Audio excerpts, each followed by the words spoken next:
more on the head coaches. Here's Tiffany Blackman.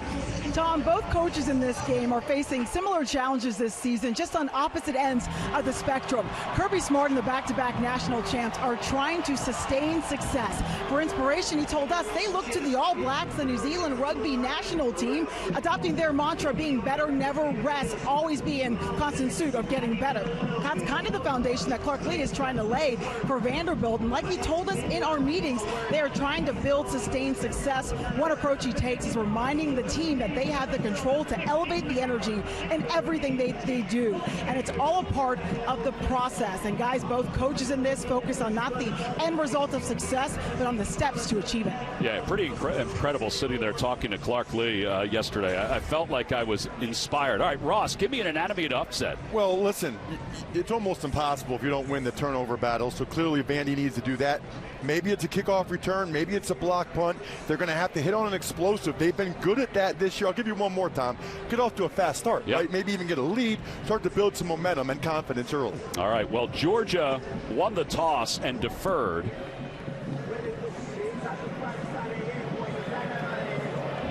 So Vanderbilt will be back to receive. Zirkle will kick it off. He's got it at the 35. And here we go, Georgia and Vanderbilt. We are underway. And a fair catch is called right at the goal line. That was Jaden McGowan, who's electric. But he decided to call for a fair catch right at the goal line.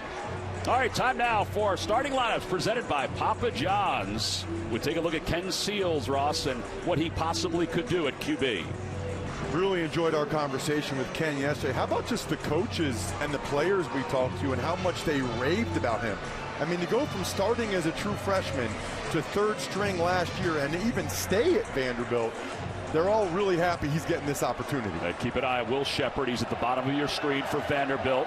They'll do a lot of motioning with Junior Sherrill and the like. Out of the gun to start the game on first down. He's hit as he throws. Pass is complete to the 30-yard line. Quincy Skinner fell down as Smile Munden makes the tackle. All right, let's take a look at Vanderbilt's offense presented by Papa John's.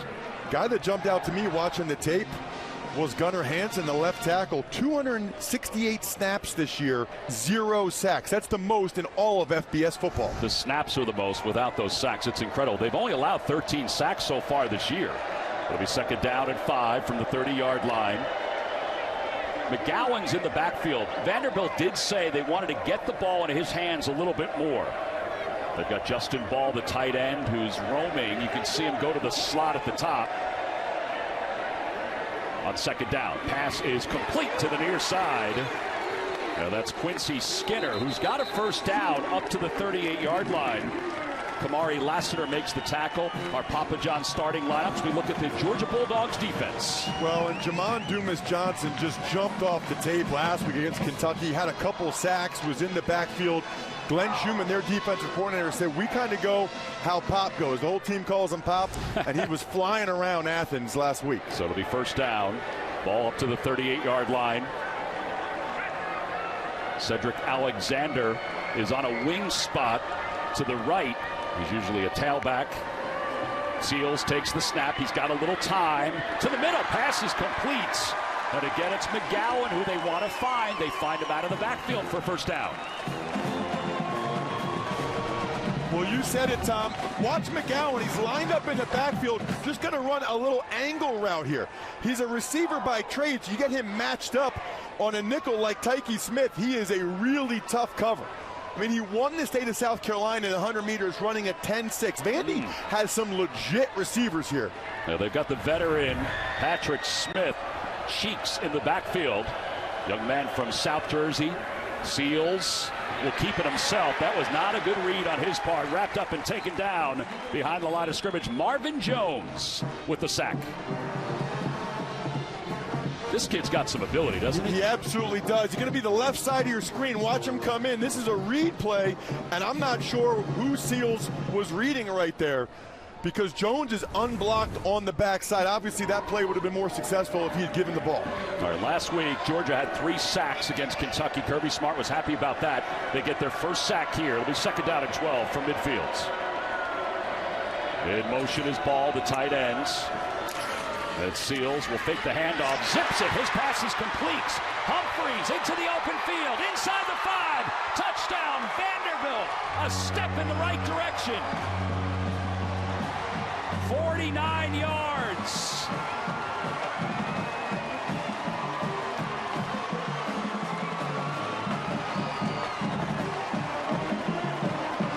Listen, they've been shut out the last 2 games against Georgia. I just told you, watch Humphreys mill your screen. It's just an in-breaking route. It's a miscommunication by the Bulldog defense. Nobody was covering Humphreys, and he also can fly. I just talked about these receivers Vanderbilt has. Humphreys also ran a 10.600 in high school. He's only a true freshman. Wow, the point after high snap, handled well. Point after is good. There was a lot of daylight. And the Commodores, they're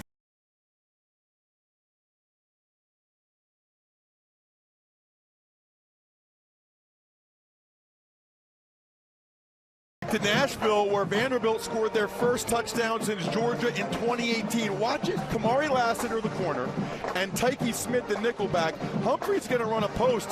Neither one of them covers him. You don't see this very often against Georgia. It's a miscommunication. Lassiter thinks Tyke Smith's going to take him. Tyke Smith ran with the first receiver. Humphreys is wide open, and with a 10.600-meter dash, nobody's catching him once he gets the ball in the open field. And it did seem like it was a 100-yard dash, didn't it? Right, and look right now, Kirby Smart's talking with Tyke Smith. So they're going over the formation right there. It's a coaching point. And he's saying, listen, when they're stacked like that, we want you to run with whoever makes an in-breaking route. Reminder, Humphreys leads all SEC freshmen in receiving yards, so he just added to it there.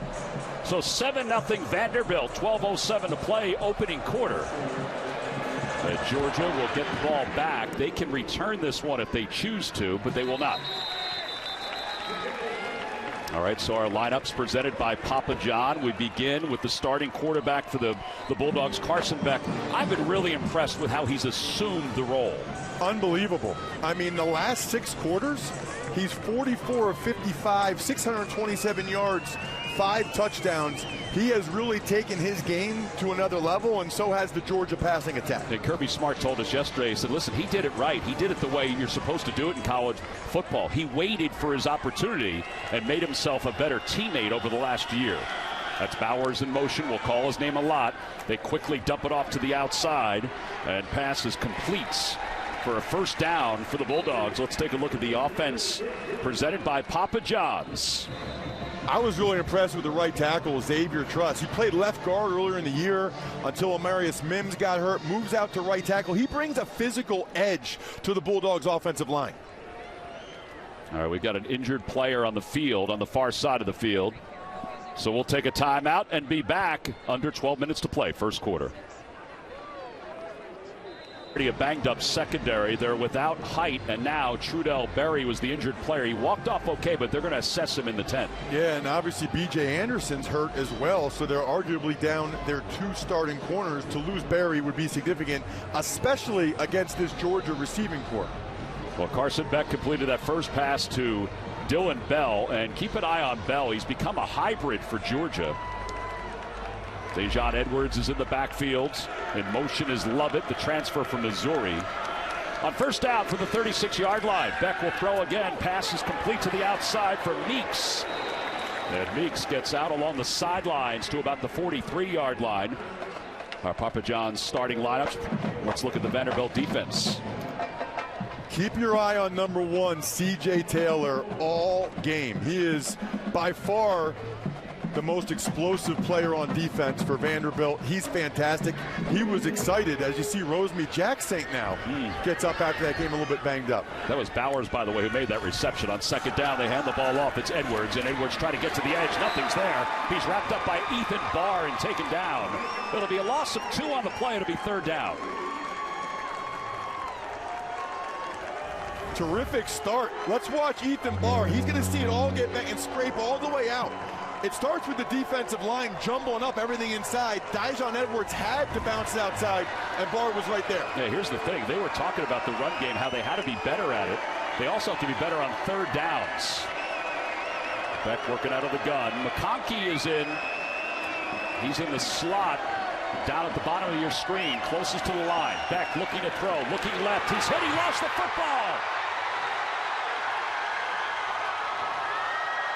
DeCosmo came in and made the hit.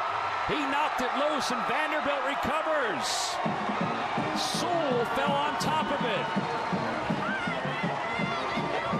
Wow, Aeneas DeCosmo.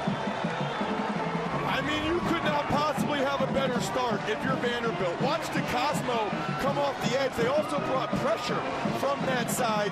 So DeCosmo comes in, he gets the strip, and I think he might have help from Sewell to pick it up. Trust, the guy I was just talking about, whiffed on DeCosmo. And we talked about the anatomy of an upset. Tom, get a big explosive play, get a turnover. Vanderbilt is 2 for 2 already. Yeah, they'll get it with great field position. It'll be first down for the 32-yard line. Great point on the field and time in the game to take a shot if you have one you like if you're Vandy. Last 10 turnovers converted into 17 points. Seals in trouble. He's rolling the pocket, throws on the run toward the goal line, and it is dropped. Shepard tried to come back and make a circus catch. He's fortunate that wasn't picked off. Seals threw it up for grabs. There's a little bit of contact there. I mean, Bullard was kind of holding on to Shepard right there in the end zone. That's how much faith they have on Shepard, throwing him the ball in the end zone in double coverage. All right, so Vanderbilt wins versus top 10 teams. The last one came in 2007 against South Carolina.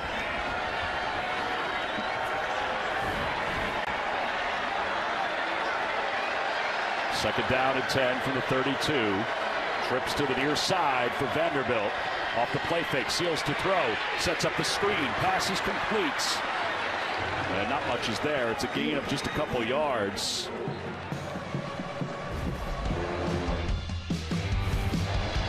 Here's this last drive.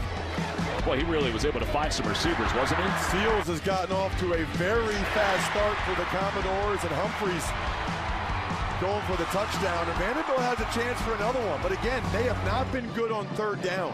By the way, Ross, the last couple weeks. Excuse me, they're going to say that that pass was not complete, that he was down. His knee was down as he let that throw go. Got to be very careful here if you're Seals. They're right on the edge, by the way, of field goal range for Vanderbilt. So they need at least some more yards to give it a shot. Play clock was down to 1. Seals, pressure's coming. Pocket collapses, throws. Pass is complete. He has McGowan on the near side. So to the 29-yard line. Now, what do you do here on fourth down? Interesting decision right now for Clark Lee. He told us he likes kicking field goals from about the 30-yard line and in, depending on the distance to go on fourth down. I think you got to try to keep the momentum you have right now, right? You got to try to go up 2 scores after that strip sack and fumble. Yeah, so Porchilla's on for the field goal attempt. 6 of 7 so far this year. This will be a 47-yard field goal attempt. He was booting them from 51 in practice earlier today. Good snap, good hole. Kick is on its way. It does not have enough. It looked like it hit a wall and just came on down. Again, that's the open end of the stadium. So with 8:38 to play here in the first quarter, Vanderbilt on top 7-0. They could not convert the turnover into points. Just not enough leg. End of the stadium, but that certainly hit a wall. And look at that, by the way. Look at the Jumbotron. Right. It's swaying. You don't often see a Jumbotron swaying like that, but they got it up there hanging. All right, so the missed field goal. Georgia will take over. First down, Bowers in motion. Beck looking for Bowers. Finds him on the outside. He's got blockers. And he's taken down after a gain of maybe 3 yards. Invesco brings you today's Scholar Athletes. For Georgia, it's the backup tight end Oscar Delp. We'll see him a lot. And for Vanderbilt, we've already seen Ethan Barr. Invesco is proud to support student athletes on and off the field with a donation to both schools to their general scholarship funds. Bowers again. And Bowers is stood up and knocked down. Maloney was there. We're going to see a lot of C.J. Taylor on Brock Bowers today. Third catch already for Bowers, but Vandy doing a pretty good job of tackling him after he catches it. He's so good typically with the run after catch stuff, but it sets up another third down and another opportunity for Vandy to get off the field here. Yeah, last year there were 14 third down conversions by Georgia against Vanderbilt. Vandy up 7-0. Under 8 minutes to play here in the first quarter. Bowers in motion, will line up as the H-back. Oh, it's fumbled. Beck lost the football, was picked up by his offensive lineman, Van Pran, and Ross Tucker, you're going to love that. He got a my first down. gosh. Are you kidding me? It's a fumbled quarterback snap that the center picks up and runs. Watch the center, Van Pran. He never got it up. Wow. He never got the ball up. Nobody from Vandy jumps on it. And he palmed it. They're on his legs, and Van Pran, the big man, jumps over the D tackle, Wow. breaks a tackle, busts out a spin move, and that's Georgia's longest run of the day. That's tremendous.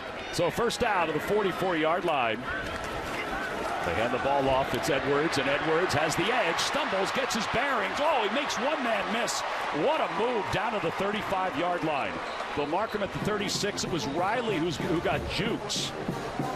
Edwards' stop-start is just outrageous. Yep. He's not the fastest running back, but his ability to stop and start. Watch right there. I mean, how do you put the brakes on like that? Yeah, they'll go back to the line of scrimmage quickly on first down. Beck looking to throw. Steps up, just lobs it. He's got Edwards. Edwards this time inside the 30 is stood up. He's down to the 29. Rinaldi and Barr in on the tackle. We've got an injured player on the field, Christian James. And we'll check on it. Nope, it's Agu. Agu is the injured player. We'll be back right after this. Ready to go if need be. What a great story he is. One of 3 defensive linemen for Vanderbilt from across the pond. He was born in Ireland, moved to London. They've got 2 defensive linemen from Germany. And these are legit players. I mean, you watch them. And are just going to get better and better. Absolutely. The other thing we're seeing right now, Tom, Vanderbilt is not going to give up explosive plays. The whole game plan today is to not let Georgia get the big plays. So Carson Beck's 5 for 5, but it's only 34 yards. It's less than 7 yards per completion because Vandy does not want to give up the big play. Beck's going to have to stay patient and keep throwing the underneath stuff. Kendall Milton checks it. He's in motion out of the backfield. Beck looking toward the middle, looking toward the end zone. Rosemy-Jacksain, he overthrows him. That's a good sign that he's back in. It'll be incomplete. It'll be third down. Of course, just when I say that, Georgia takes a shot and Rosemy-Jacksain's wide open. He'll be coming from the left side of your screen. Good pass protection, and it's a dropped coverage by Vanderbilt, and that's a missed opportunity for Beck. He's been so good the last couple games, but that should have been a touchdown for Georgia. Well, I think if you're Vanderbilt defensive coordinator Nick Howell, you're happy about the way the team has played so far, but you can't allow that. Milton stays in the game for Georgia on third down. Beck hands the ball up. Milton right up the middle, inside the 20 to the 15, trying to get to the outside, stumbles inside the 5, and he's out of bounds close to the 2-yard line. Kendall Milton and Edwards both are getting healthier, and that is a huge boost for Georgia. Well, and watch the linebacker. The linebacker just fell for Vanderbilt. That was supposed to be right there. And a little bit of the tush push here by Beck, and Beck is into the end zone. Touchdown, Georgia. They just follow that big offensive line to the left side.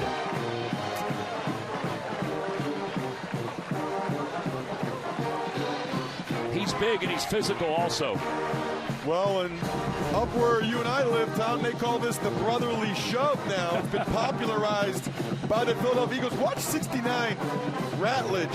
He just would not allow Carson Beck to go backwards. Impressive answer drive for Georgia, but let's be honest, they were really fortunate after the fumbled snap by their center, Cedric Van Pran. I mean, Georgia got really lucky. That should have been a stop for Vanderbilt. Peyton Woodring is on for the point after. Trying to tie this game up at 7. He's hitting it into what will eventually be more seats in luxury boxes here at Vanderbilt. And his extra point is good. We're tied up at 7. 5:42 to play here in the first quarter. Kirby Smart's team. They got lucky here. Ross will love this. So the day dies that an offensive lineman was able to rumble and spin. And then the traditional quarterback keeper. 7-7. In Nashville, Tennessee, a lot of Georgia fans, and not a surprise they came over to see Carson Beck and the Bulldogs. Vanderbilt will get it back. Fair catch is called right at the goal line again. Well, now, do Project Smarter, presented by the Home Depot. Last week, Georgia's defense held Kentucky to 183 total yards of offense. That's the fewest yards allowed by Georgia's defense this season. That total included only 55 yards on the ground. You know, Ray Davis, who was a burner for Kentucky and last year for Vanderbilt, he was definitely held in check. He was coming off of a huge game against the Florida Gators.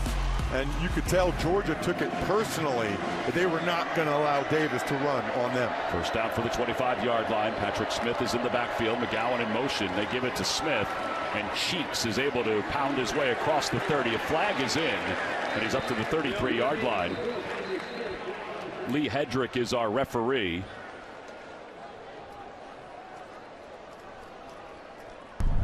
Holding on the offense, number 84. That 10-yard penalty will be enforced on the spot of the foul. Yeah, so Justin Ball was called for the infraction. And you can actually hear from Hedrick's microphone how windy it is down on the field right now, Ross. You're right. That was a well-blocked play by Vandy up front. You see Glenn Schumann, the defensive coordinator. It's funny, we asked him, you know, how this unit compares to the last couple years, and he said, all I'll say is we are trying to be elite at getting better, and if we just keep getting better, by the end of the year, we'll be right where we want to be. I would agree with him on that. And last week against Kentucky, that was shining bright. Quick toss to the outside. Pass is complete to Sherrill. Sherrill's got a few blockers, and he's up across the 25. Javon Bullard makes the tackle, the junior from Milledgeville, Georgia. And Tom, if this is your first time watching Vanderbilt on offense, they've got some legit playmakers at wide receiver. I mean, this is what they look like. They score a bunch of points. Unfortunately for them, they've been giving up too many as well. But you've got Shepard, who's one of the best in the conference, and you've got a couple other guys that run 10-600 meters. I mean, they've got some serious speed. Got a man in motion. Now that's McGowan. Seals, throws, passes complete quickly. And that's Richie Hoskins. And Hoskins has got a first down. He's up close to the 38-yard line. And they are spreading it out. Listen, Shepard has only had that one pass thrown to him so far. Well, it's interesting to see Georgia playing a lot of zone coverage here. You'll see Hoskins at the bottom. It's zone coverage, and Hoskins just sits down right in the middle of that zone. Georgia has very good cover corners. A lot of times they'll play a lot of man-to-man, but against this zone so far, Vanderbilt has been excellent. Gain of 9 yards. It's another first down. Shepard's at the bottom of your screen. He's the best receiver for Vanderbilt. Play clock is down under 5. And just as the play clock hits 1, they hand the ball off, and some daylight to the left. And again, Patrick Smith. Dumas Johnson eventually took him down, but it's a gain of 7 yards. And the only way you have a successful run, Tom, is when you win a gap. Watch Bradley Ashmore come and hook the defensive lineman right there. That's Logue. His gap is the B gap. You see that? As soon as Ashmore got his hips around, Georgia lost the B gap. Every defender in the front seven is responsible for a gap. Ashmore stole that gap from the Georgia Bulldogs. That's how you get a successful run. And with his chicken legs, he's able to do as much as he can right there. He hands the ball off to Cheeks. Seals does nothing's doing. Boy, there was a wall that was up there. Dumas Johnson was there. Christian Miller was there as well. It's a loss of 1.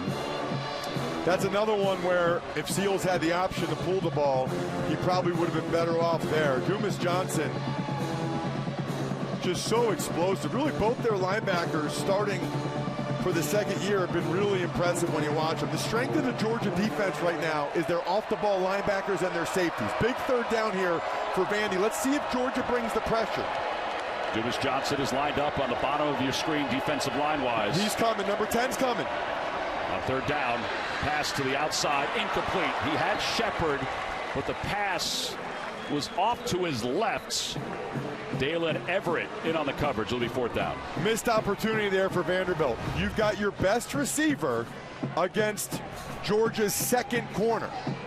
Leverett is not the cover corner that Lassiter is on the other side. That needs to be a completion to stay in this game. Maybe the ball was thrown a little bit inside. There was a little bit of contact there, but they let him play. Hughes is back deep to receive, and here is Matthew Hayball, the Australian punter, on fourth down. Not much contention, not a great punt. Again, the wind has been a problem on that side of the field. It'll take a Vanderbilt bounce inside the 25-yard line. So Georgia at Vanderbilt tied at 7 with 2:26 to play here in the first quarter. Just a 33-yard punt. He was fortunate he got a decent bounce on the turf. Well, and if he has a punt like that, then you know the wind's a factor, because he's one of the best punters in all of college football. 2:26 to play here in the first quarter. Beck 5 of 6 so far. Tiffany, what's the wind doing down there? Yeah, Tom, it's kind of unpredictable. There are moments where it's still, and then there's just these gusts, and it's kind of just whipping all over the field. Well, it certainly saw it on the field goal attempt and on that last punt.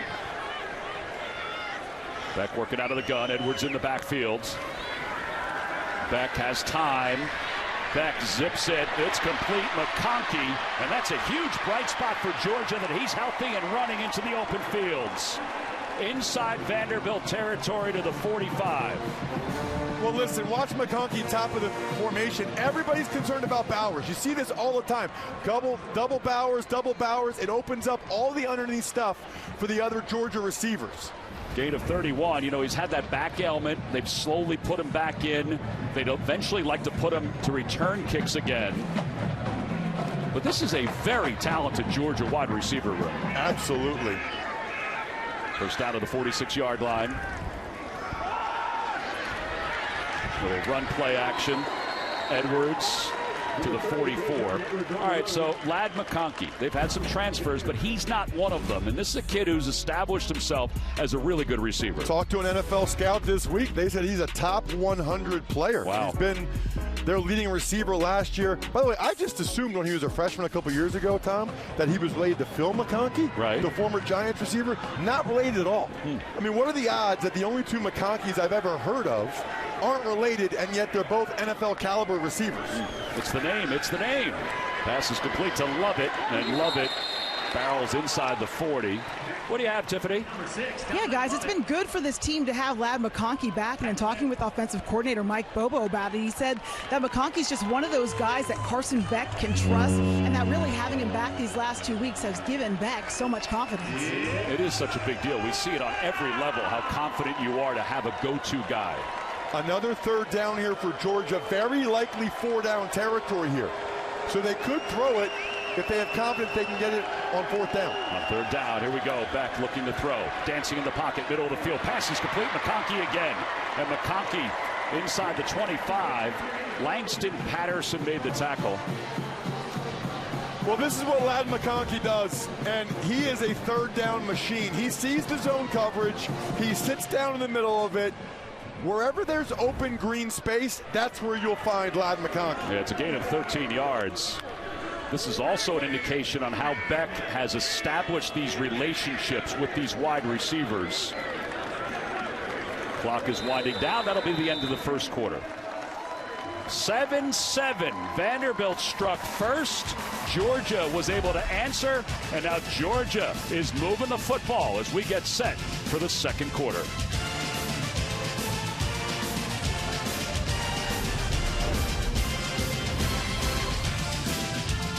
Scores, we get set to begin the second quarter. Moments ago, Tiffany Blackman's caught up with Clark Lee. Coach Lee, Georgia's trying to find a way back in this game, but you all started with a touchdown and a strip sack fumble. How do you regain momentum?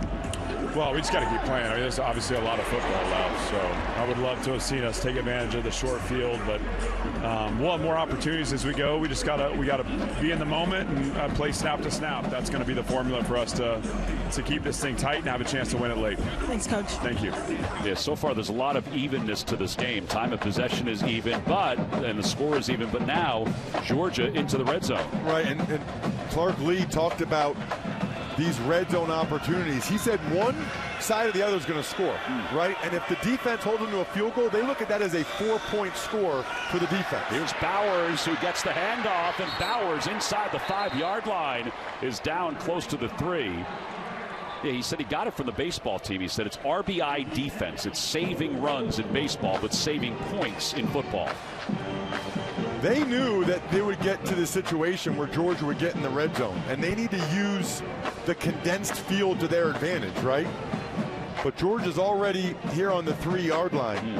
It's so interesting, isn't it, Tom, on some of these 3rd and shorts to see Georgia throw the ball. You know, growing up, you get so used to all the great running backs they've had, Gurley and Chubb, but they like to throw it. 2nd down and goal, and they'll hand it off to Milton, and Milton powers his way into the end zone. Touchdown, Georgia. That's his 3rd touchdown run of the year. And it's 13-7 Bulldogs.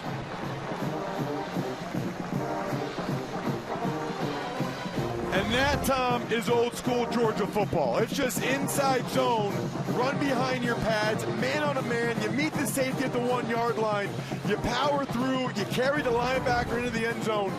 That's the Bulldog football we're used to over the years. Yeah, so now they have 23 touchdowns in the red zone this year. They're 31 of 34 in points scored in red zone trips. Now the point after is good. This is where I become an American. Well, Milton, again, these guys are getting healthy, and his help, Edwards' help, is going to help Georgia continue to move forward. Indiana receivers room. Donovan McCulley, bottom of your screen, used to be a quarterback. From the short hop to Jalen Lucas. His new offensive coordinator, Rod Carey, dials it up at the big house. They're up 7-0 on Michigan. Haven't won there since 1967, T-Mac. You know, Adam, it's cold. It's raining there a little bit, so that could be part of the anatomy of an upset. Here's McGowan, who's going to try to bring it out. He sheds a few blockers, a beautiful stiff arm, and he gets up to the 20-yard line. Let's check in with Tiffany. Thanks, Tom. It's time for the Reliable Connection presented by T-Mobile 5G Home Internet. Kirby Smart and Clark Lee are among the 10 current FBS head coaches who coach at their alma mater. Kirby Smart, a Georgia defensive back from 1995 to 98, and Clark Lee, a Vanderbilt fullback from 2002 to 2004, guys. And I think it adds so much, Tiff and Ross, to being back at your alma mater, understanding what you want the culture to be. Well, and obviously the SEC phrase, it just means more. It definitely means more when you're at your alma mater. There's no question. Humphreys goes in motion to the outside. Seals on 1st down. He's in trouble, and he is going down. Smile Munden was there to get the sack, but he certainly had some help. And that's a real bad sign for Vanderbilt there, because Seals started looking down at the rush. I mean, there was pressure from both sides, but watch him. He put his eyes down right here. Eyes down, starts looking at the defenders. You got to get rid of it. He's a veteran player. You can't take that sack in that situation. Yeah, Christian Miller was 52, who got him initially to slow him up, and he is the injured player down. You know, it's been missed opportunities, right? Vanderbilt got off to a great start. He throws it to Shepard, almost makes the catch, might have been pass interference. Then they missed the field goal short with a chance to go up by 2 scores. And then even the drive after that, they had a 3rd down. And Shepard was open, and he and Seals just couldn't connect. I don't really think, Tom, Vanderbilt needs to change anything. They've got a good game plan. They've been moving the football, but Seals cannot afford to take sacks like the one he just took and put them behind the chains like this. You know, he has talked about trying to improve his own personal abilities, not make certain mistakes. There's a quick toss to Sherrill. And Sherrill is taken down up close to the 17-yard line. And this is the type of play where mistakes happen, right? 3rd and very long. You're backed up inside your own 20. Seals need to be very, very careful in this situation. Yeah, he's talked about some of the mistakes he's made this year, how he looks back and says, I can't make those anymore. No, absolutely not. We'll see if Georgia comes with pressure again, but Seals careful with the ball. Well, flag comes in, little false start now, and this is part of it too. You can't have this. Number 55, it's a 5-yard penalty. Gunnar Hansen may not have allowed a sack this year, but he does get the penalty there.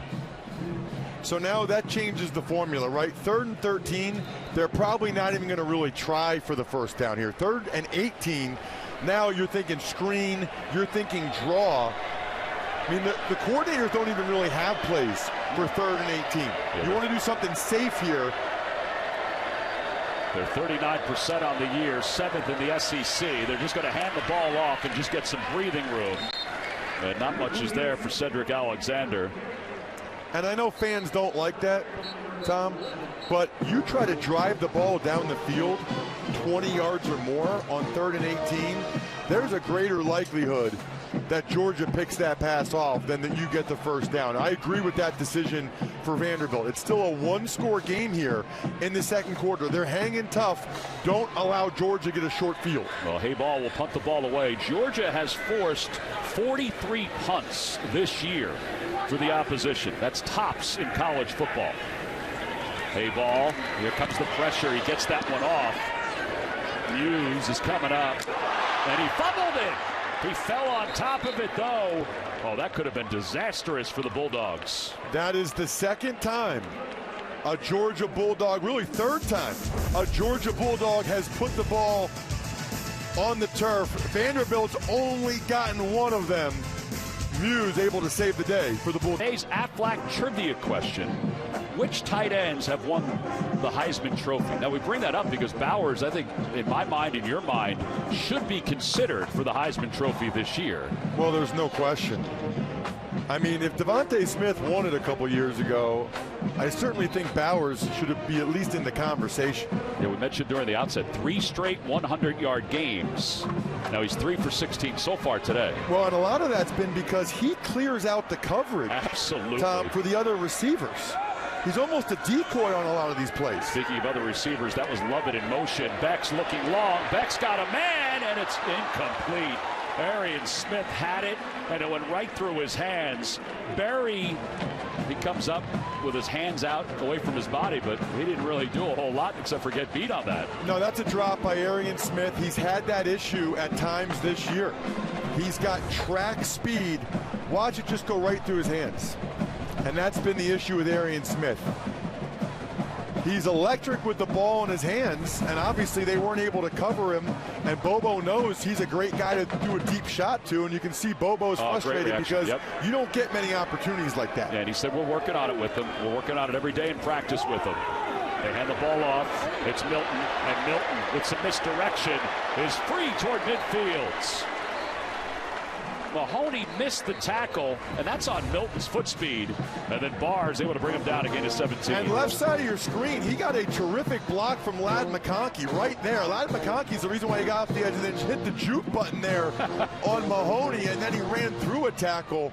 Milton showed it all on that run. Don't you wish as an offensive lineman you could have hit the juke button? We don't have juke buttons on the offensive line, unfortunately. First down. Although Cedric Pran hit the spin move. Yeah, he did. On first down for midfield, Milton again. And Milton down to the 47-yard line, a gain of 3. How much do you think Georgia is going to try to run the ball more today? Well, it looks like on this drive they're starting to do that. When you're playing against a defense like Vanderbilt, Tom, that's playing really soft, right? They've got both safeties deep. They're trying not to give up any explosive plays. That means Vanderbilt doesn't have the extra defender in the box a lot. So there's some favorable looks for Georgia to run the ball, but you know, they've had more success this year throwing the rock. Second down and 7. Beck's looking to throw. He brings the pocket out with him, throws. He's got McConkey.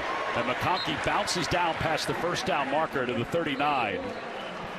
And Mahoney there to make the tackle. That's just well done, though, right? You have back-to-back runs, so then you fake the run and you boot out opposite. Because the defense is all thinking, okay, they're running it, they're running it. Bowers was well covered. Vanderbilt is well aware of number 19, so Beck, as he does so often, processes it very well and goes to his second option. Speaking of second option, Oscar Delp is in the game, number 4. He is next to Bowers on the offensive line to your left side. They hand the ball to Edwards. Edwards presses the juke button and goes down to the 37-yard line. Gain of 2. Kane Patterson makes the tackle. The 2 Patterson brothers. Lee was there too. Now there's Oscar Delp, the sophomore. They have a lot of plays with 12 personnel. That's 1 running back, 2 tight ends, because Bowers is so versatile, moving him all around the formation. Delp, sort of more your traditional tight end. Yeah, he's in the backfield right now, Bowers is. They're not afraid to give him the ball on a carry. Now he's in motion on second down. They throw it to him out of the backfield. He's got 2 blockers on the outside, and he just lowers his shoulder and dives forward to the 31. Boy, he goes 100 miles an hour all the time. Well, he played running back at times, wide receiver. You'll see him motion out of the backfield. And I'm a little surprised Vanderbilt didn't get more guys there sooner. I mean, C.J. Taylor is being double-teamed at the point of attack. You see Bowers going motion like that, you got to know that's the guy Georgia loves to get the ball to. Georgia 3 of 4 on third downs, facing a 3rd and 2. Again, this could be 4-down territory. Wouldn't be surprised if they run it here, but they could take a shot if they have confidence that they can get the first down on 4th down. Yeah, Beck just pointed out the Mike linebacker. They give it to Edwards, and he's got the first down. And he's down inside the 25. Ethan Barr makes the tackle. Tiff, I know you talked to Bowers this week. Pretty interesting kid. He really is, Tom, and you talking about him going 100 miles an hour. He said he's been that way since he was a kid. His mom told him a story about him losing the soccer ball when he was 7 or 8 in a game. He kept running. He would not stop and worked himself into a breathing fit, guys. Well, I'm glad he's worked himself out of that. First down for the 25. Here he comes. A little bit. They hand it off to Bowers. Edwards got it to Bowers. Bowers got a block from Beck. And a flag comes in, and Bowers is inside the 15-yard line, and he's slow to get up. Bowers a little slow to get up. That obviously would not be good. And Beck, you called it a block. Well, he was in his way. That's all he did. Number 15, 10-yard penalty from the spot of the foul with a replay at first. Tom, I've been waiting my whole life. Oh, that's not good. No. Oh, man, that is not good. Bowers goes down. Oh, look at that. He just punched the turf because he knows.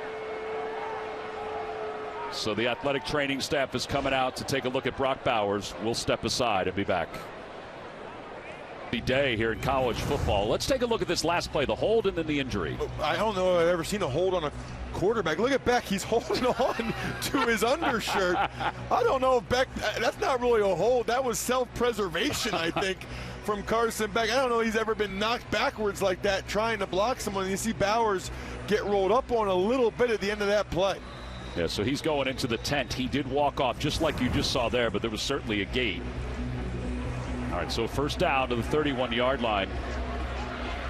I mean, Beck got drilled, and he got the holding penalty. Lovett in motion, lines up in the slot. Beck to the middle, has Lovett. And Lovett lowers his shoulder, and he's taken down by Barr, who makes that tackle. Let's check in with Tiffany. Hey, guys, I did watch Brock Bowers, as you said, Tom, go into the tent. He was walking off on his own, but still limping. He got some high fives from teammates, but he did look frustrated. I should also know he did leave last week's game. He got banged up a little bit for a few series, but he was able to come back in. I'm working on getting y'all an update soon. All right, Tiffany, thank you. Yeah, and he said last week, he said, I was fine. He said it's just one of those things. And again, he does go 100 miles an hour. But it was a little different when he pounded the turf. Yes, the way he that's did, Tom. I thought. And it's interesting to note Georgia has their bye next week. Second down and long. Lovett again. Lovett can do this. He did it at Missouri, but that's C.J. Taylor, who we haven't called much today, but he is a pro prospect at that anchor position. I absolutely love watching C.J. Taylor to take on that. Now, Vanderbilt is trying to substitute. They got to call timeout. Yeah, whistle blows and a timeout call. Clark Lee was out on the field. Prior to the snap, timeout, Vanderbilt. It'll be third down. First charge timeout. Timeout for Vanderbilt. It's their first of the half. We'll be back. To the tent, and then he was helped off the field heading into the locker room. Not a great sign. And you look here, most career receiving yards in Georgia school history. He's going to shatter so many records. But now, Kirby Smart. Well, Vandy was almost going to get caught with 12 guys on the field. They were trying to substitute. Right. And Georgia did a nice job. That was smart by Kirby Smart. 3rd and 8 here for Georgia. Here comes Loudon McConkey. He's usually the third down moneymaker to the left. Play clock was down to 1. Here comes the blitz. Pass underneath to McConkey. And McConkey is trying to fight his way to the first down, but he's stopped at the 17. Again, C.J. Taylor comes up with his fist up, saying 4th down. That's the kind of job he can do. Isn't it amazing how often they go to McConkey on 3rd down like that? Now, 4th down, Georgia not showing any inclination to kick the field goal here. I'm a little bit surprised by that. Obviously, they're an aggressive team. They like their offensive line. They feel like they can get these 2 yards. But with a contested game like this, I would have kicked the field goal here. I would go up 2 scores to make sure you're up 2 scores. Well, they're 3 of 4 on 4th down this year. Kirby Smart's going down to the official. I wonder if he's going to ask for a timeout. No, he's just looking. They're going to hand the ball off to Milton, and Milton diving toward the 15. He's close. I think he's got it, but it depends on the spot. Wow. That is really close. That is a gutsy call for Georgia. Just run inside zone on 4th and 2. It's going to come down to the measurement, Tom.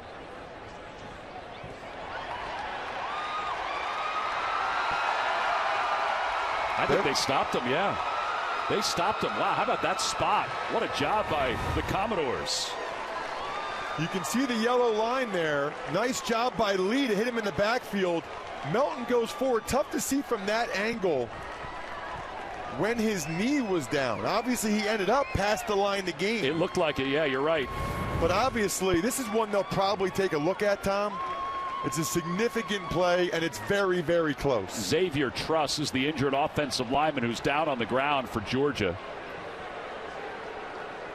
He's wearing number 77. He usually wears 73. There's Truss. He's wearing 77 in honor of Devin Willock, a former Georgia player who died last year. Boy, that was awfully close. Look at it again. So the replay officials, they're looking at every angle here. See, he's down. He's not down yet. Right there. I didn't see either knee come down. I think the first thing that went down might have been that elbow. Yeah, and the towel went down also. That was it. So the ball is on the line. They spotted it behind the line. Yep. I think he got the line. I think he got a bad spot based on what we're seeing here. Gene, what do you see? I agree with Ross. Let's hear. Yeah, the here's ruling on the field is that the runner was short of the line to gain. That play is under video review. So they weren't looking at it there with Truss being down. Go ahead, Gene. You can go ahead again. Yeah, Tommy. I'm agreeing with Ross on the play. I believe the left elbow is the first body part down, and to me, it appears like the nose of the football is a little beyond that line, that hard line, when the left elbow hits. I was looking for the legs as well. Looks like the knees stay up as we see there, and then you see the left elbow hit. And to me now, a little bit of that nose of the football definitely reaches the white. Now, whether it's a little beyond, we are going to get into inches here, guys. Yes, that's exactly it. All right, so Gene, at this point, based on the replay, they'll re-spot the ball if you and I are correct, and then potentially measure it at that point, right? Exactly, Ross. That's exactly where they'll go with it, which I'll be honest with you, from past experience, is a little uneasy feeling for a referee to leave an iPad or a review and then walk out to the middle of the field and put the ball exactly where it's supposed to be. I was just going to say, Gene, it can't be easy to spot a ball off of a monitor, right? No, it's not. It's not. And but you will work back to being as specific as you possibly can, because as we've said multiple times here, right, an inch or two one way or the other can be the determining factor. So you really want to dial in and get this thing as close to perfect as you can. Well, and because of that, Lee Hedrick is looking at that at the replay along with everybody else, and he's taken a long time to look at it too. And that is a tremendous effort by Milton. Absolutely. Milton's having a terrific game for Georgia, but to be able to, I mean, he's got guys on him, and to be able to like levitate like that and not have his legs touch the ground. I think the officials thought one of his knees hit the ground, which is why they spotted it behind the line to gain. All right, so here's Lee Hedrick. After review, video evidence shows that the runner was not down and the line to gain was met. It will be 1st and 10 for Georgia at the 15-yard line. Well, we appreciate Gene being part of the conversation. That's an excellent job there, based on the replay that we saw. Well, and that's huge in this game, obviously, right? I mean, that's one of the biggest plays of the game so far. Well, Gino, that was a good explanation. Thank you for your help on that. You got it, guys. You got it. Kendall Milton was on the sidelines for Georgia. It looks like they're looking at him right now. And that means Edwards will be in the backfield. Guys are dropping like flies for the Georgia Bulldogs right now. All right, so 1st down from the 15-yard line. Man-to-man coverage at the top if they want it. Head back, hands it off to Edwards. Edwards is wrapped up, taken down. Agu, he came in and sealed that area. It's a gain of 1. Langston Patterson there too. Patterson getting a chance to play with his brother, Kane Patterson, the Clemson transfer who's banged up right now. How cool is that, by the way? Play with your brothers, yeah. And you get to play college football together in the SEC. Such a cool experience that they'll remember forever. This will be the 14th play of the drive. And they'll hand the ball off to Dylan Bell out of the backfield. And Bell, Taylor makes the initial hit. And then Langston Patterson there to clean it up. C.J. Taylor told us yesterday that this is an NFL game for him. Yep. This is a showcase game for the league. He was excited to match up at times with Brock Bowers, and he just made another outstanding play. And Vanderbilt calls another timeout. That's their second charge timeout. This is a huge 3rd down and 7 right now for Vanderbilt. And you see C.J. Taylor talking now. So he comes over to the sidelines and starts to talk to the coaching staff. So second timeout used by Vanderbilt. They're down to 1. New CBS Wednesday. Survivor is back with a new tribe and a 90-minute episode all season long. It's the biggest season of Survivor ever. New Wednesday on CBS and streaming on Paramount+. And by the way, Tom, it's too early for Vanderbilt, I think, to be calling a timeout in order to get more time when they get the ball back. That was a timeout by Clark Lee to make sure his defense is set here for 3rd and 7. Because it changes a little bit of the dynamic, right? Brock Bowers isn't out there. Right. So now who are you focusing on? Now who do you double? Ladd McConkey's not out there either. So both of the moneymakers for Georgia are not out there on 3rd down. And on 3rd down, Beck looking toward the end zone. Pressure's coming. He throws. Incomplete. There was pressure. He intended it for Lovett. Clifton was in his face. We talked to him yesterday. He is a big kid and an athletic kid.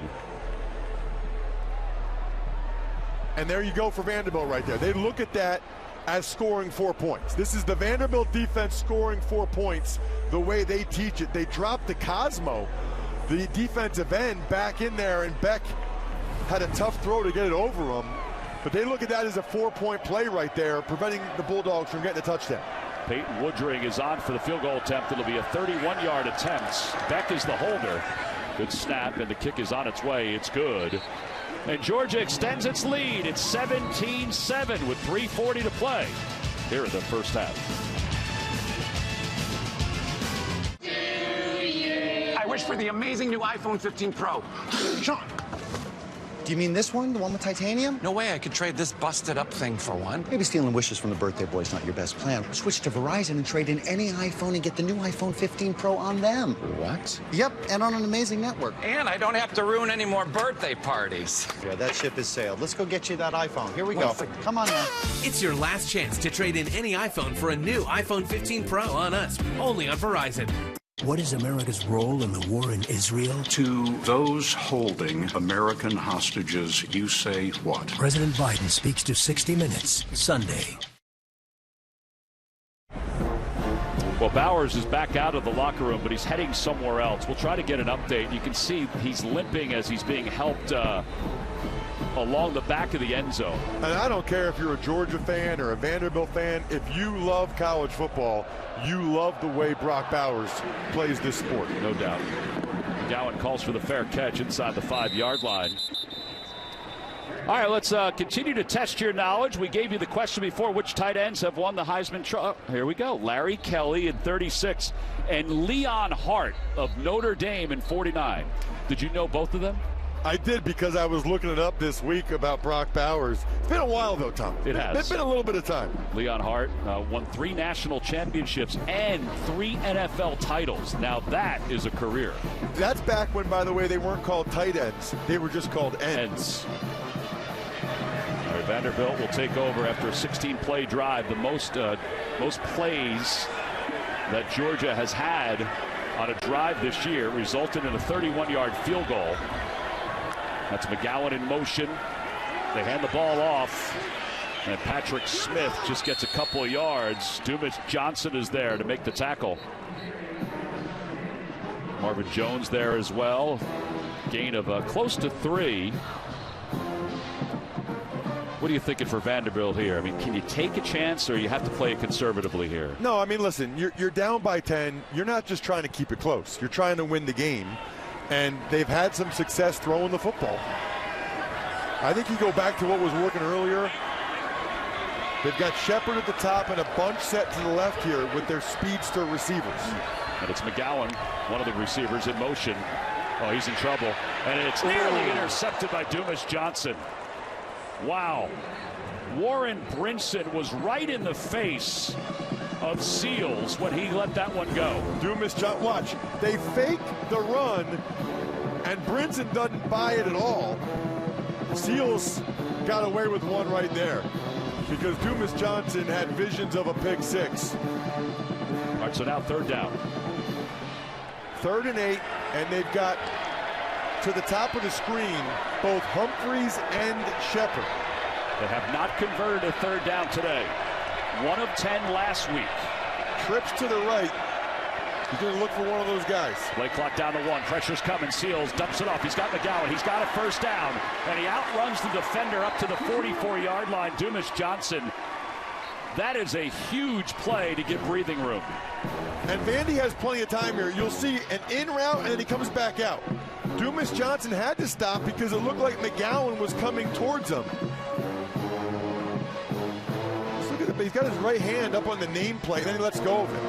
It's a good thing Dumas Johnson didn't pull him down by the back of the nameplate there, because the nameplate and above into the collar, that's a horse collar.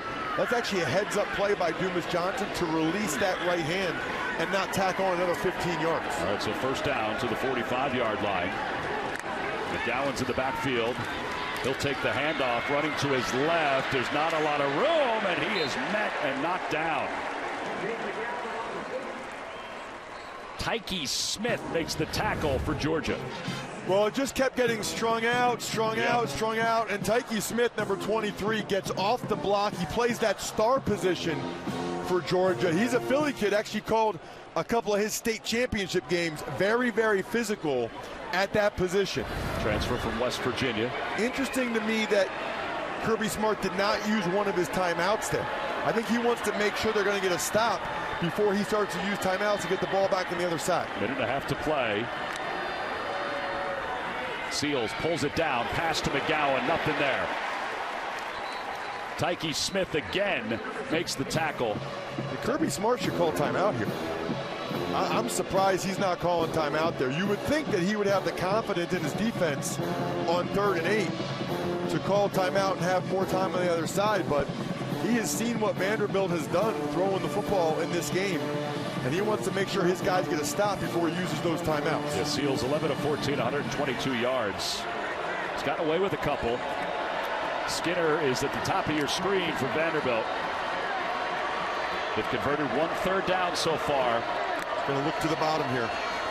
He does peek to the bottom, now to the middle, and it's intercepted. Tyke Smith is having himself a series.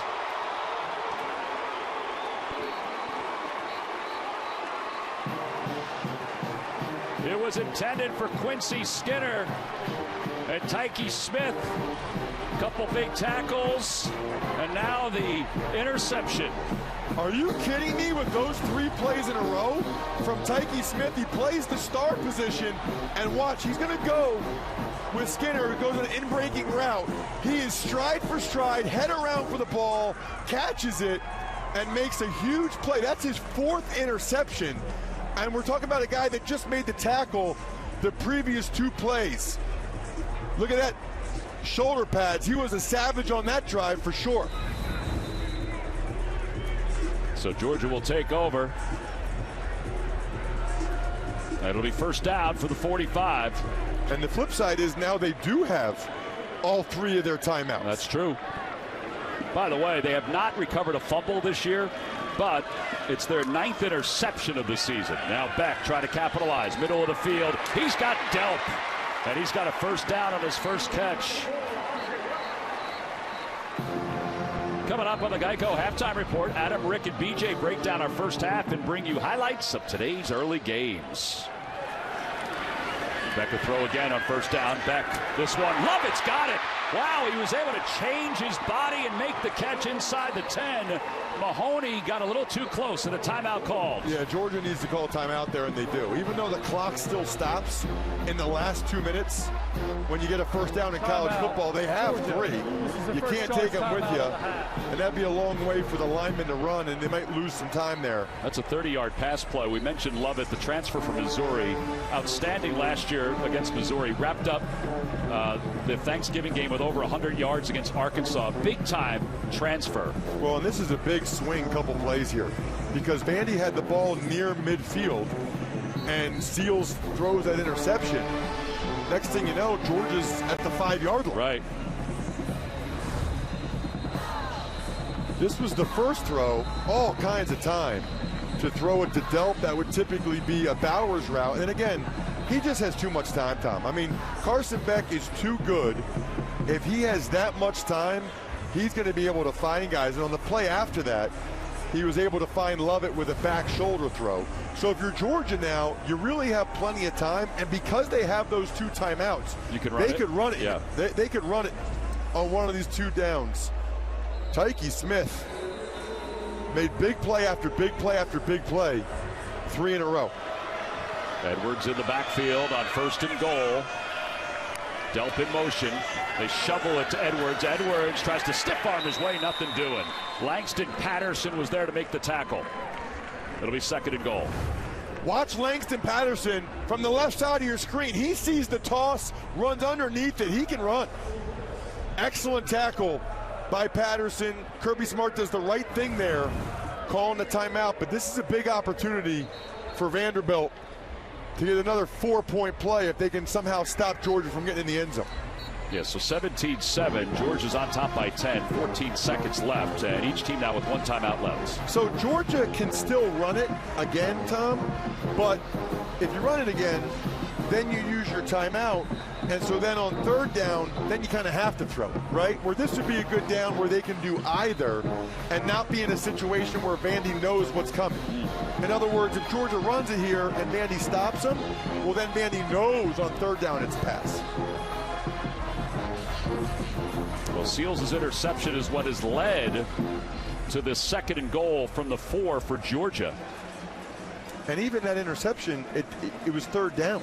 So the clock would have kept running if it wasn't the change of possession. All right, so 2nd and goal inside the 5-yard line. And McConkey's back in the game at the bottom of the screen. He always finds the open space. He's right next to Delp.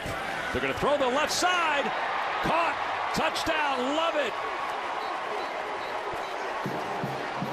He's had himself a good series. And Georgia's on top 23-7. It's a 4-yard toss from Beck. Really good design. Top of your screen. Love it. Looks like he's coming in motion and goes right back out. That is so tough. You know, I watched that, and I thought maybe that stumble was going to cost him, but it didn't. He was so free. Well, it's so hard for Barry. You know, Barry's at man-to-man coverage, so he's trying to run with him. He thought Levitt was going all the way across the formation the other way. When Lovett stops like that and goes back out, that is tough duty. Well, Woodring's on for the point after. This is a backbreaker if you're Vanderbilt. The point after is good. It goes right through the scissor lifts and into the construction zone. And it's 24-7. Georgia's on top. Here's the interception. Tyke Smith. That set it up for this. Love it. The transfer from Missouri. Having himself. See him come in motion. You think you got to run the other side. I mean, this is tough. Oh, he's going the other way. Whoop. That is tough. Yeah, so 9 turnovers this year that Georgia's forced. They've scored 6 touchdowns on those turnovers. Well, because as a corner like Barry, when you see Lovett start to go in motion like that, Tom, you're so worried about being late to cover him on the other side. Lovett had 2 big plays for the Bulldogs on that drive. So 24-7, it's an amazing swing, Ross, to think about it, in just less than 2 minutes.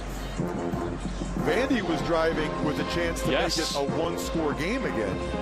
And instead, the interception and the big throw to Lovett, Georgia comes right back. I would expect Vandy to just take a knee here and go into halftime, although Georgia gets the ball to start the second half. Well, there it is. He is just going to take a knee. Seals is. So that'll wind the final seconds off the clock.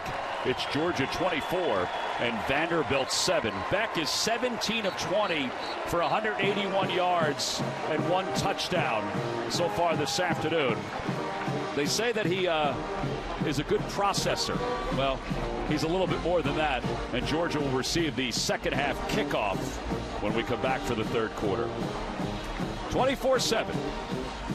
Georgia's taken the lead over Vanderbilt. Really impressive last 2 minutes for Georgia, being able to convert that turnover. Let's check in with Tiffany. Coach Smart, I know you still need to get an update on Brock Bowers, but we watched you go out onto the field when he initially went down. Were you able to say anything to him? Oh, yeah, he was good. He was in good spirits. He's got a little bit of an ankle sprain on the bottom part of his foot, but he thinks he'll be fine. They wouldn't go x-ray it and check it out.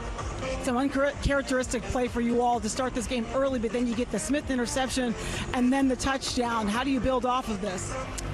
Try to do it again in the second half. Thanks, Coach. Thank you. Go Dogs. All right, Tiffany, thank you. We appreciate that. 24-7, Georgia is on top of Vanderbilt. That's the end of the first half of the score. Georgia on top. We'll send it to Adam Zucker in our New York studio for the Geico halftime report. All right, team. Get set for the third quarter to get underway down here at Vanderbilt. It's 24-7. Georgia is on top, along with Ross Tucker and Tiffany Blackman, Gene Steratore. I'm Tom McCarthy. All right, so what are you thinking after the first half? Well, it's just wild how thin the margins are in college football, right? I mean, it feels like Vanderbilt's been right there, but certain plays, the missed field goal, the Van Pran fumble that he picked up, the 4th and 2, the Teddy Smith interception, just crazy. All right, so our 4 first half game trends. Walk us through this. Brock Bowers getting injured in the second quarter, certainly one of the most notable things of the game so far. Carson Beck playing very well, continuing what he did last week against Kentucky. And Kent Seals actually playing very well with the exception of that interception at the end of the first half. Yeah, we mentioned this before, that Georgia will get the football to begin the third quarter. So Muse and Bell are back deep to receive. I feel like this series could be one of the series of the game right now for Vanderbilt. Down 24-7. We're underway the third quarter. And Muse will try to return this one for Georgia. He's got some blockers. And he's taken down up to the 27-yard line. And a flag comes in late. C.J. Taylor on special teams makes the tackle for the Commodores. Didn't have many penalties in the first half, so we get one right on the kickoff. Lee Hedrick is the referee for today's ball game. He's first looking at the real estate to see where the ball needs to be. After the play was over, personal foul, late hit on Georgia, number 5. That penalty will be enforced half the distance from the goal from the end of the run. First down. All right, 24-7 the score. Let's check in with Tiffany. Hey, guys, I spoke with Vanderbilt coach Clark Lee about not capitalizing on some of their opportunities, and he told me at halftime not a word was said about the first 30 minutes of this game. Instead, they have chosen just to focus on the positive and build off of that. Injury updates for Georgia. Brock Bowers is out with a left ankle injury, and Xavier Truss, their right tackle, is out with a right ankle injury. Now, not being given clarity on if it's out for the rest of this game or out just for now, but both of those guys, you may not see them come back if this score still stays the same. All right, Tiffany, thank you very much. That is a tough one for Georgia. Here's Dylan Bell out of the backfield. He stumbles down at the line of scrimmage. C.J. Taylor was in on the tackle. Let's take a look at the first half possessions for Georgia. You know, they fumbled, then they scored on the next 4 possessions, Ross. Well, and what's crazy about it, we were just talking about it, the first touchdown drive, that's when they had the 3rd and short, and they had a bad snap. But the center, Van Pran, picked it up and ran for the first down. And even that field goal they got, remember they got stopped on 4th and 2, but the replay review overturned it. Loss on that first down play, and the pass is complete to the outside. Ra Thomas makes the catch, and he's close to a first down. Ra Thomas working against Gumbo Gaskins, number 34, another young corner for Vanderbilt. Really getting his first playing time. Played both ways when he was in high school, but because of all the injuries that Vandy has had at corner, he's getting the opportunity tonight. His dad actually nicknamed him Gumbo because he could do a little bit of everything. I thought it had something to do with food. It had to do with everything he could do on a football field. That's where your interest was piqued. Roseby-Jacksaint was in motion. Beck moves the pocket, try to find a receiver to get open. He'll take it himself, and he slides across the 30. They'll mark it at the 28. All right, so how much does things change for Georgia without Brock Bowers? Well, I think significantly, because they build the offense around him. I mean, you talk to Mike Bobo, and even talking with defensive coaches around the country and at Vanderbilt, it seems like, Tom, most of the Georgia pass plays, it's either designed to get the ball to Bowers or he's clearing out and trying to open up space for the other receivers. I mean, he is that foundational to what they do. I'm curious to see how they build it around it without him out here. Well, they go to Muse, and a block by Delp, and he is spun across the 30-yard line. Savion Riley makes the tackle for Vanderbilt. So how much will Delp be utilized more here? Well, obviously, they do a lot of what they call 12 personnel, 2 tight ends. When Delp and Bowers are both healthy, now with Bowers out, you're seeing a lot more 3 receiver sets. Gigantic opportunity here. They've had some success running on 3rd and short. That's Muse that comes into the slot. 4-man front for Vanderbilt on 3rd down. Beck trying to get rid of it quickly. He does. He's got a 1st down. And Roseby-Jacksaint makes the 1st down catch and run. Ethan Barr makes the tackle. It's really tough for Vanderbilt, right? They want to play a lot of zone coverage to not give up explosive plays, but then 3rd and 2, it's just wide open right there, right? I mean, he knows exactly where to sit in against that defense. Edwards will run it, and he'll get toward the 49-yard line, excuse me, the 44-yard line. Cosmo makes the tackle for Vanderbilt. Interesting to see here, Georgia's taking more time getting these snaps off, Tom. You know, here they are in the second half. They're up by 17. So a lot of times they're moving at hyper speed in the first half. Now in the second half, they're still not huddling, but they're not playing with nearly the same amount of tempo as they were. Is that a change that's designed, you think, or it's I because think they're so. up 17? I think they want to try to shorten the game. They're up by 17.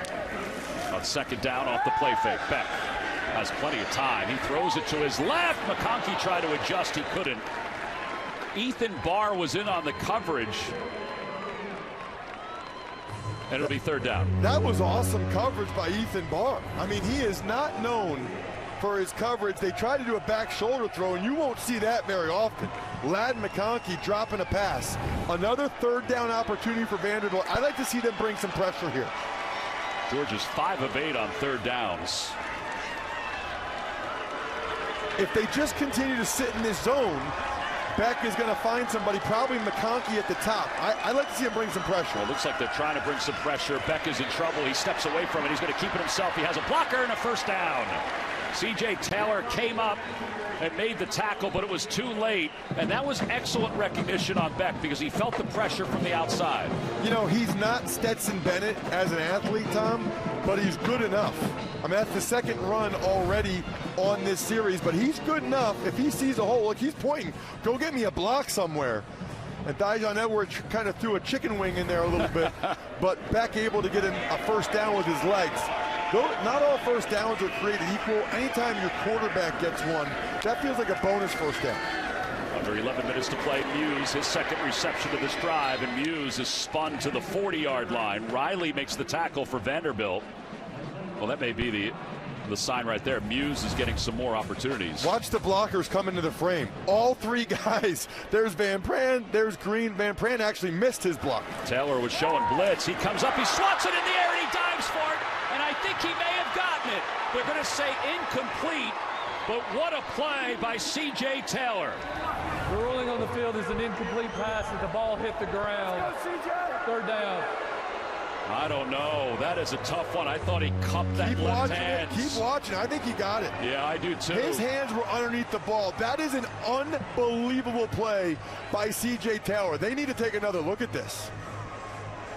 You know, there's movement on it, obviously. I didn't see it hit the ground.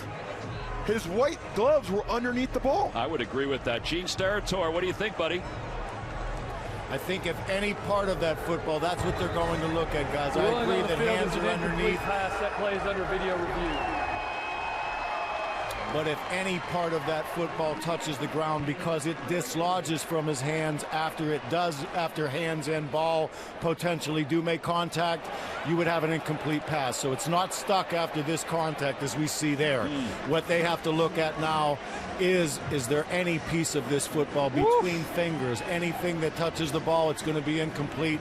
Really close play, and I'm sure they'll take multiple angles at it. Gene, it's interesting because this angle right here, it looks like his white gloves are underneath it the whole time, but the other angle we saw, I'm pretty confident that the ball did touch the ground. At this point, this angle right here, Gene, if what you're saying is correct, and I know it is, when the ball hits the ground here, it moves a little bit. Right here, you'll see some of the brown hit the ground. That's close. And based on what Gene said, I would think the call on the field would stand. Gene, how about you?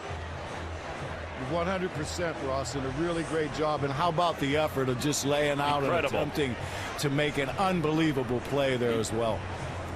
And he's pleading his case right now on the field. And again, they called it incomplete, so that's part of the story also. Gene, you ever just give him the benefit of the doubt because it was a great effort? You know what, Ross? This is what I love when I listen to these back and forths here. It does take me back a few years and how much of players, coaches are pleading the case, and they are so sure about it, you know? And then all of a sudden we get this look, and then you can't find them. You kind of want to look back and say, where were you? You were so confident 10 seconds ago. I mean, how about a little something for the effort, right? Yeah, I mean, it's a great almost play. You know, if they had called it interception, correct, I'd be curious if they thought it was enough to overturn it. But I don't think they're going to overturn it here. All right, here we go. Here's the answer. After review, the ruling on the field stands. It is an incomplete pass. All right, so they say it stands. And Gene, we appreciate it as always. It does not defeat what C.J. Taylor just did, and this is why NFL scouts like him so much. Watch his reaction when they come up with a decision. I mean, add it to the list, right? Add it to the list of all the close calls for Vandy. Tell you what, he's an impressive kid. It's third down now, 3rd down and 2. Now they do have 2 tight ends in, even without Bowers. They've run it in this situation so far today. Lucky is the extra tight end. They give it off to Edwards. Taylor tried to stop him. He couldn't, and Edwards gets toward the 1st down marker, and this will all depend on the spot. I think he got it again. Unbelievable how Georgia keeps getting these 1st downs on 3rd and 4th and short by just the nose of the football. That's Nate Clifton, who we talked to yesterday, the graduate, excellent player, and he's the injured Vanderbilt player down on the field. They'll tend to him. 9:55 to play, 3rd quarter. A decision from the officials when we get back. Ross. Clifton did get up. He walked off on his own. By the way, here we go. Set the play clock to 40 seconds and start the game clock on my signal. Yeah, so they did rule a 1st down as we went to timeout, went to our break. So it's 1st and 10 for Georgia. They continue to rack up these 1st downs. You know, 17 to Vanderbilt's 5. That's Lovett in motion. Cash Jones is in for the first time. They fake to him. They throw to the left, and I don't think that Ra Thomas had that. It's incomplete. 9:38 to play here in the 3rd quarter. Should have caught it. Right side of your screen. Now, that was a low throw from Beck. It wouldn't have been an easy catch for Ra Thomas. That's one where Ra almost has to change his hands, right? He had his hands up like this. You got to scoop that almost like you're getting a handoff. 2nd down and 10. Again, Delp is in for the injured Brock Bowers. As Tiffany reported earlier, Bowers is out with the lower leg injury. Beck tosses it to Bell, and Bell trying to break a tackle, dives forward, looks like he's close to a 1st down. Rinaldi with the tackle. Watch 71, Ernest Green, get the key block. 71, right side, just right there. You know, it's not easy when you're 320 pounds. Watch Gumbo Gaskin, he's going to get wiped off the screen, right? Now. That's all he needed. Close to a block in the back, but it was okay. That, yeah. It was from the side. It was close, but they usually give you the benefit of the doubt if you're coming from the inside out like that. Well, this is a long drive, time-wise, for Georgia.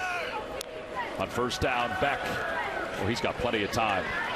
He's going to think about running it. He'll roll to his right. Not much is there, and he trips through the SEC logo. Langston Patterson makes the tackle. So it'll be second down. His decision-making, Beck's decision-making, for a guy that hasn't played a whole lot, that's what stands out, I think. He's always so calm, too. Very calm. Kirby Smart talked about that. Remember, he's a pitcher that threw in the 90s, and Kirby Smart said, listen, when you're a pitcher, there's a lot of pressure on you. You're on that mound by yourself to throw a strike, and he thinks that's why Beck is so calm in these big moments. On second down, Lovett's got a block along the sidelines, and he's close to a first down. I think he's got it.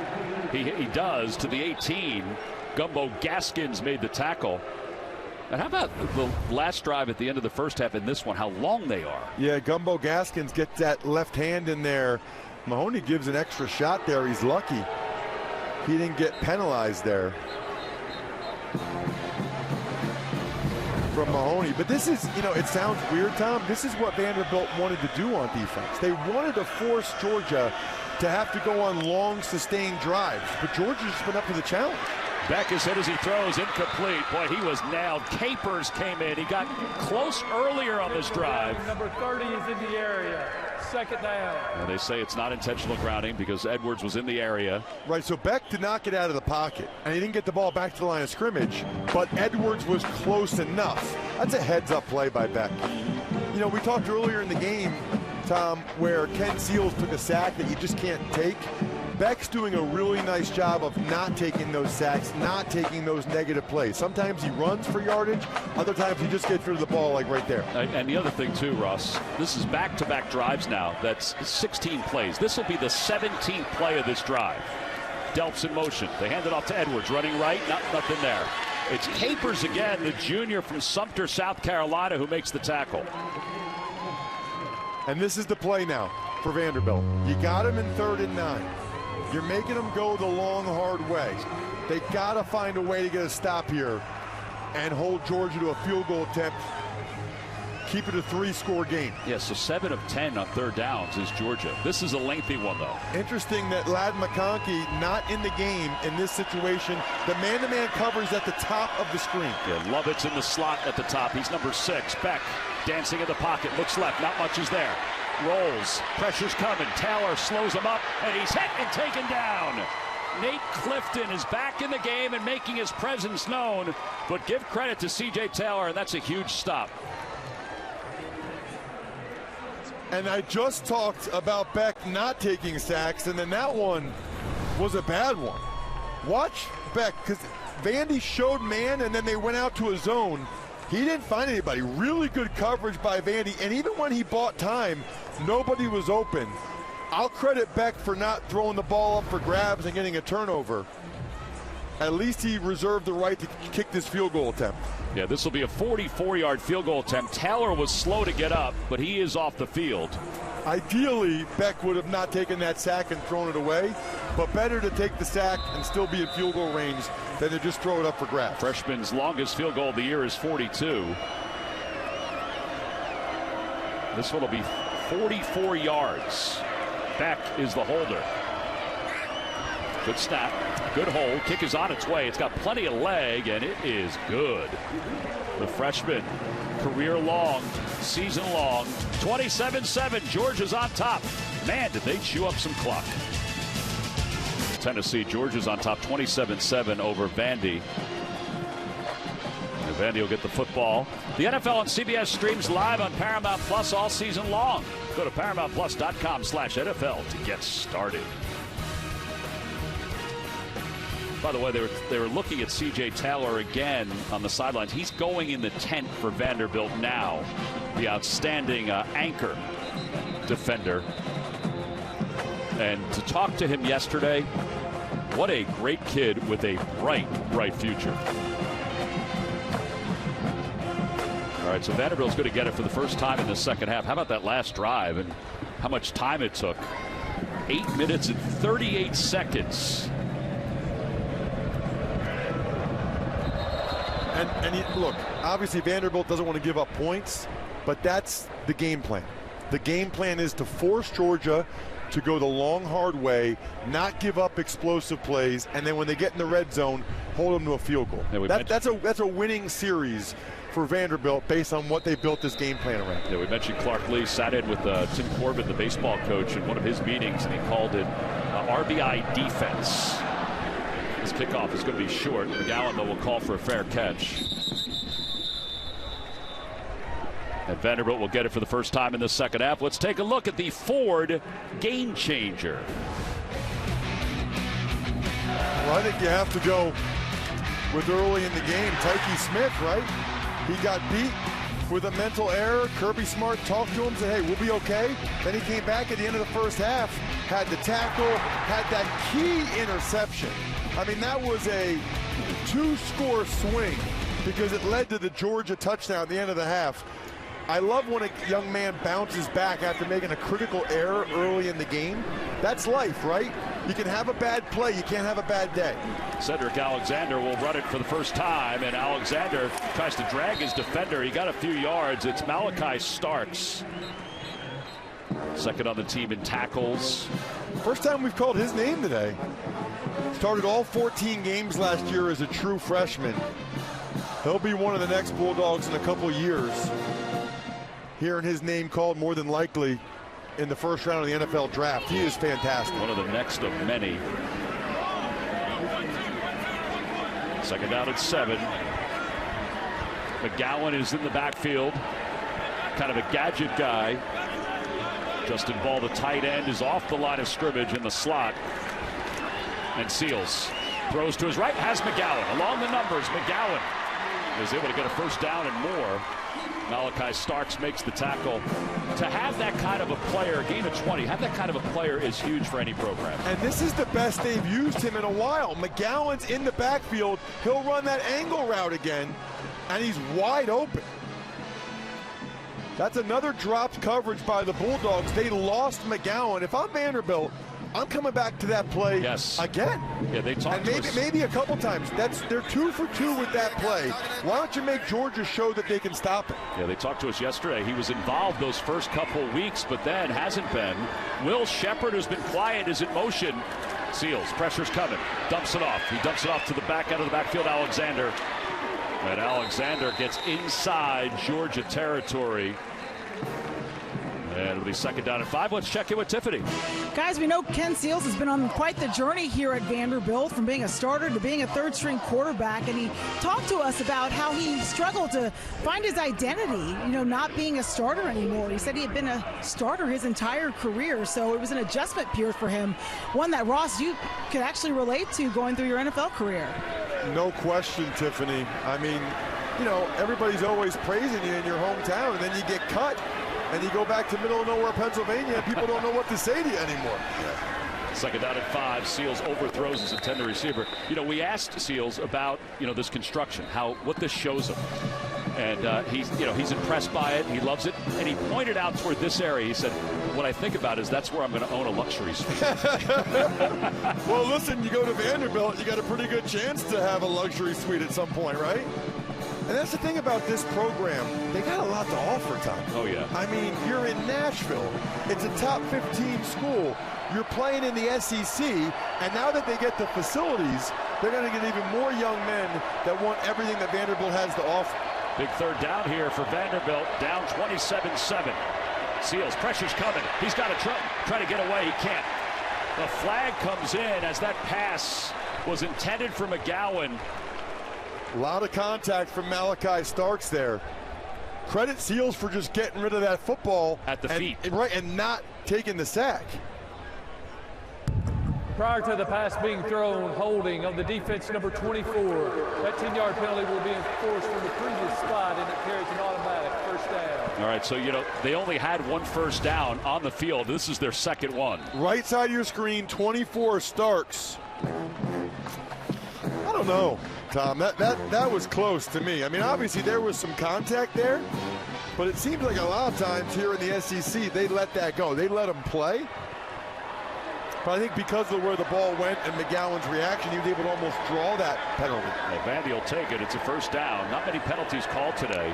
Georgia's showing blitz. They give it off to Alexander. Alexander is able to dive forward. down to the 33. Kamari Lassiter makes the tackle. Well, Joey Lynch, the offensive coordinator, third year as the offensive coordinator. And it's interesting to see Vanderbilt taking as much time in the huddle as they are. I mean, I know that it's been a solid performance so far, but they're still down 3 scores. And with the way Georgia moved the ball in their last possession, Vanderbilt doesn't know how many more they'll get. I think we got movement. It's going to go against, I believe, Vanderbilt, but we'll see. Illegal snap on the offense, number 62. That's a 5-yard penalty. Remains second down. You know, it's a good point, too, because Georgia can do so many things. They can score quickly, but they used 8 minutes and 38 seconds on the last drive before they got the field goal. Right, and I think with 3 minutes left in the third quarter, I know what Vanderbilt's game plan is, right? You know, Clark Lee told us yesterday, anytime Georgia's offense is on the sideline, that's a good thing for us. We're possessing the football. We're keeping their explosive offense on the sideline. But at some point, you have to look and say, we got an opportunity to maybe win this game. Right. Yeah, I mean, let's make it a 2-score game. We need a touchdown, and we need it pretty quick. Think about Stanford last night against Colorado. Yes. Second down off the penalty. Seals dancing in the pocket, throws to the outside. Alexander trying to make a man miss. He does, and he dives forward for the first down. And he's going to be awfully close. Tyke Smith was in on the coverage. I think Kirby Smart wanted him out of bounds before that first down marker. Another time Vandy has time to throw. I mean, that's a lot of time for Seals, and he hits the running back out of the backfield. The one thing you notice watching Georgia's defense this year, Tom, they don't have the first-round picks on the D-line. I mean, they're still NFL players, and maybe some of the young guys will be first-round picks, but you don't see Jalen Carter, you don't see Nolan Smith, you don't see all those guys that basically play for the Philadelphia Eagles now. Under 3 minutes to play, Seals dumps it off on the outside. Sherrill, and he's out of bounds. How about Will Shepard has not gotten a football today? He's gotten some targets, but no catches. Well, credit Georgia for that a little bit, right? They've done a nice job of not letting Shepard be the guy that beat him. Top 10 in school history, receptions, yards, touchdowns. Has 8 touchdowns already, but this is his part of the field. Right. We're getting to the red zone. That's Shepard's part of the field. But look, there's safety help over the top. So bottom of your screen, there's only one receiver there, but he has safety help over top of him. Seals will look elsewhere. Second down and 8. Seals looking to the right, pressure's coming, he doesn't see it, he just throws it away. He needed to throw it away because not only was Chambliss, but also the rest of the defense coming after him. So with Vandy being down 20 points, right, and we got less than 17 minutes in the game, I don't think a field goal really helps them all that much. So in my mind, if I'm Clark Lee, I'm already telling Joey Lynch, you got 2 downs to get 8 yards, right? I mean, what does a field goal do for you? It goes from being a 3-score game to a 3-score game. So they have 2 downs now, in my mind, to get these 8 yards. And they got the bunch set to the left. On third down, Seals, he has time, and he overthrows his intended receiver. It was Humphreys, and now it's fourth down. So Clark Lee has a book that he goes by in terms of these decisions. There's no hesitation here. They're going to go for it, and this is the right decision to go for it. Yeah, as you said, you're down 27-7. You have not had the season you expected off of last year. Getting a couple of SEC victories. They're 5 of 16 on fourth downs this year. This is a long one, though. And Shepard is in the slot to the left along with McGowan. So we'll see if now Shepard's out wide. We'll see if Seals gives number 14 an opportunity. Yeah, just to try to let him make a play. Pressure's coming. Seals rolls the pocket to the right, throws on the run, and it is caught! Wow! Shepard diving catch inside the 5. Well, he gave him an opportunity, all right. Vandy's going to go hurry up right on the football. This is usually quarterback sneak or quick inside zone give to the running back. First trip to the red zone this year. He's going to keep it himself and into the end zone, but this play's blown dead. Are they going to look at the last play? Prior to the snap, the previous play is under review. Let's take a look. Oh, that's a beautiful catch. He's got it. That is a beautiful catch by Will Shepard. That is incredible. We just said, is he going to give him a chance or not? That's his guy. And Shepard rewards Seals for the opportunity. Love the fact, by the way, that Vanderbilt tried to snap that ball really quickly, because you don't, I mean, in case it wasn't a catch, you don't want to give the replay guys a lot of time to look at. All right, but if you're Clark Lee, are you upset that they blew this dead? It looked like it was fairly obvious. Yes, I am, but what are you going to do about it? I mean, it's a critical play. They got to take a look at it. It's a critical play. After the review, the ruling on the field is confirmed. Is it a catch? First down, Vanderbilt. Yeah, Clark Lee is upset on the sidelines. He is being held back by one of his coaches. I think his thought was the same thing, that we had a chance to go right into the end zone. I understand, but they need to do that. By the way, I give them, the officials, credit there. When it's that obvious, they don't need to go under the hood, right?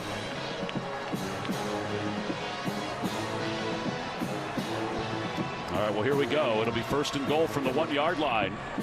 Alexander is in the backfield. So they went with a zone read on the last play.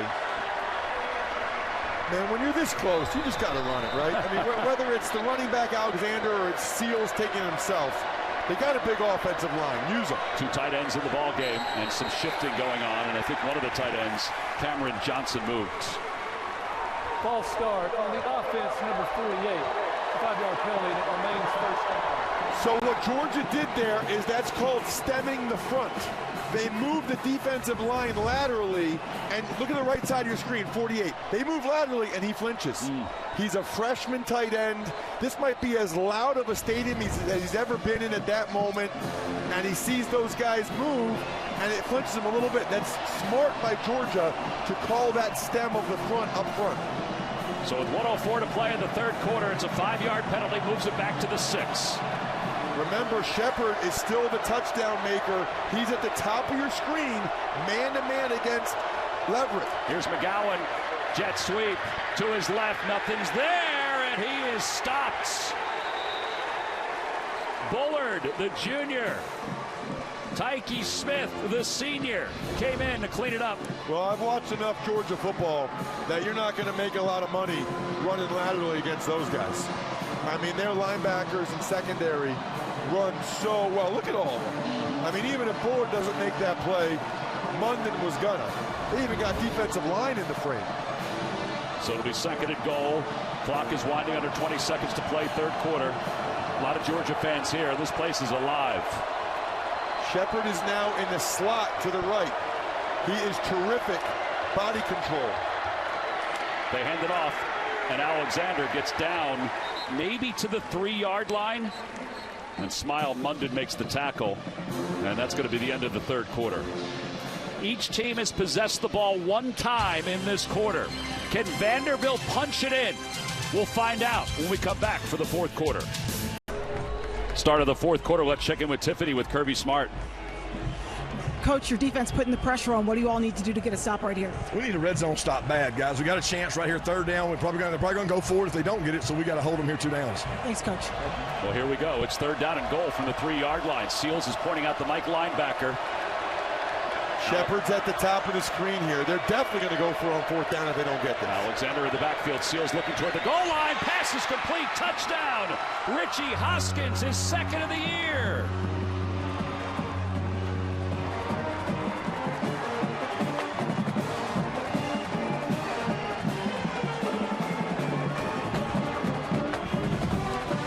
You're going to see Ball, the tight end. He runs up. Hoskins comes underneath.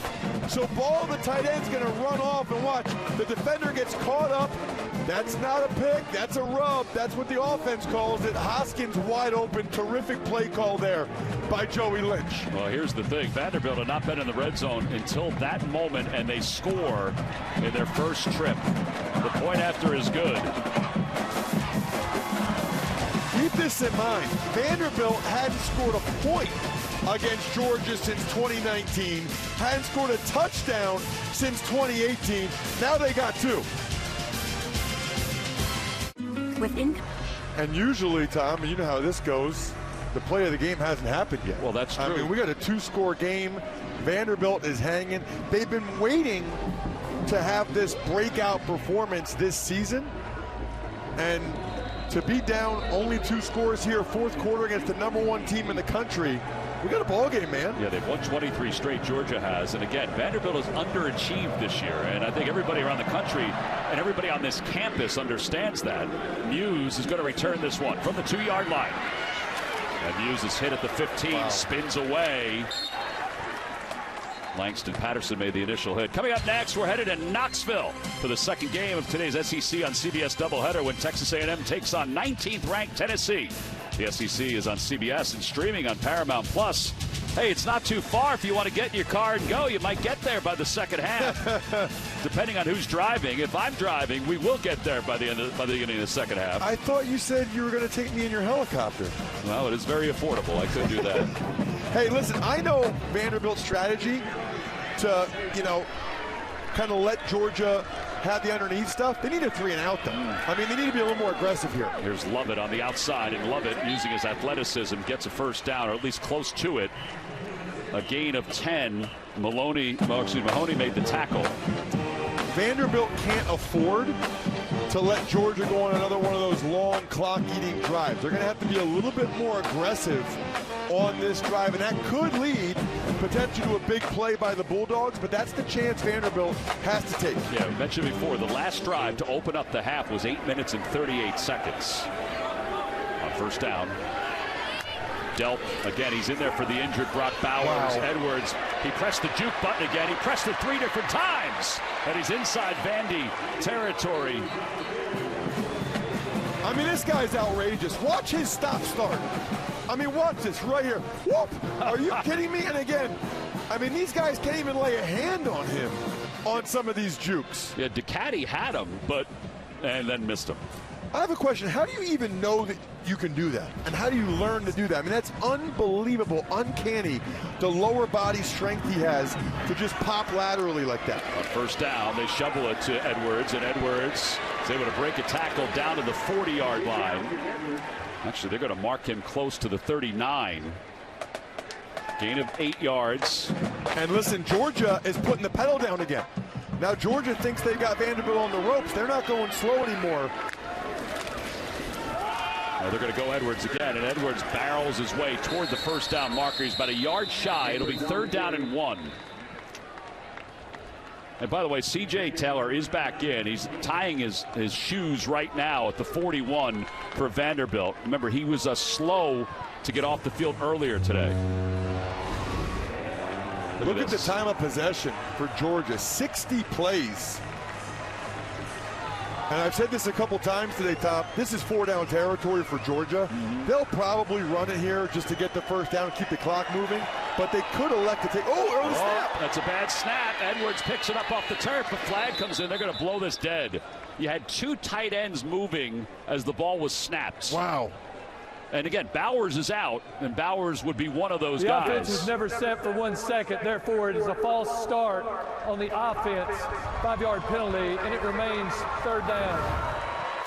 So that's, by the way, why they blow the play dead, because it's a false start since they never got set. So you might be sitting there thinking, well, why doesn't Vandy decline the penalty and take the loss of yardage there? You don't have an opportunity to decline a false start penalty. All right, so moves the ball back to the 43. So now 3rd down and 6. Still no McConkey in the game for Georgia. So then Lovett in the slot to the left becomes the other guy they like on these choice routes. He has 63 yards in the air. Pass is complete. Delp's got it, and Delp down to the 31 again. There's no Brock Bowers, out with a first-half injury, and Delp steps up to make the catch. But that's just too soft from Vanderbilt, right? I mean, it's 3rd down. Understand the situation. They're going to run to the sticks and turn around. That's too easy of a conversion there for Georgia. Well, now the clock winds under 12 minutes to play here in the 4th quarter. And Georgia's on top 27-14. McConkey is back in.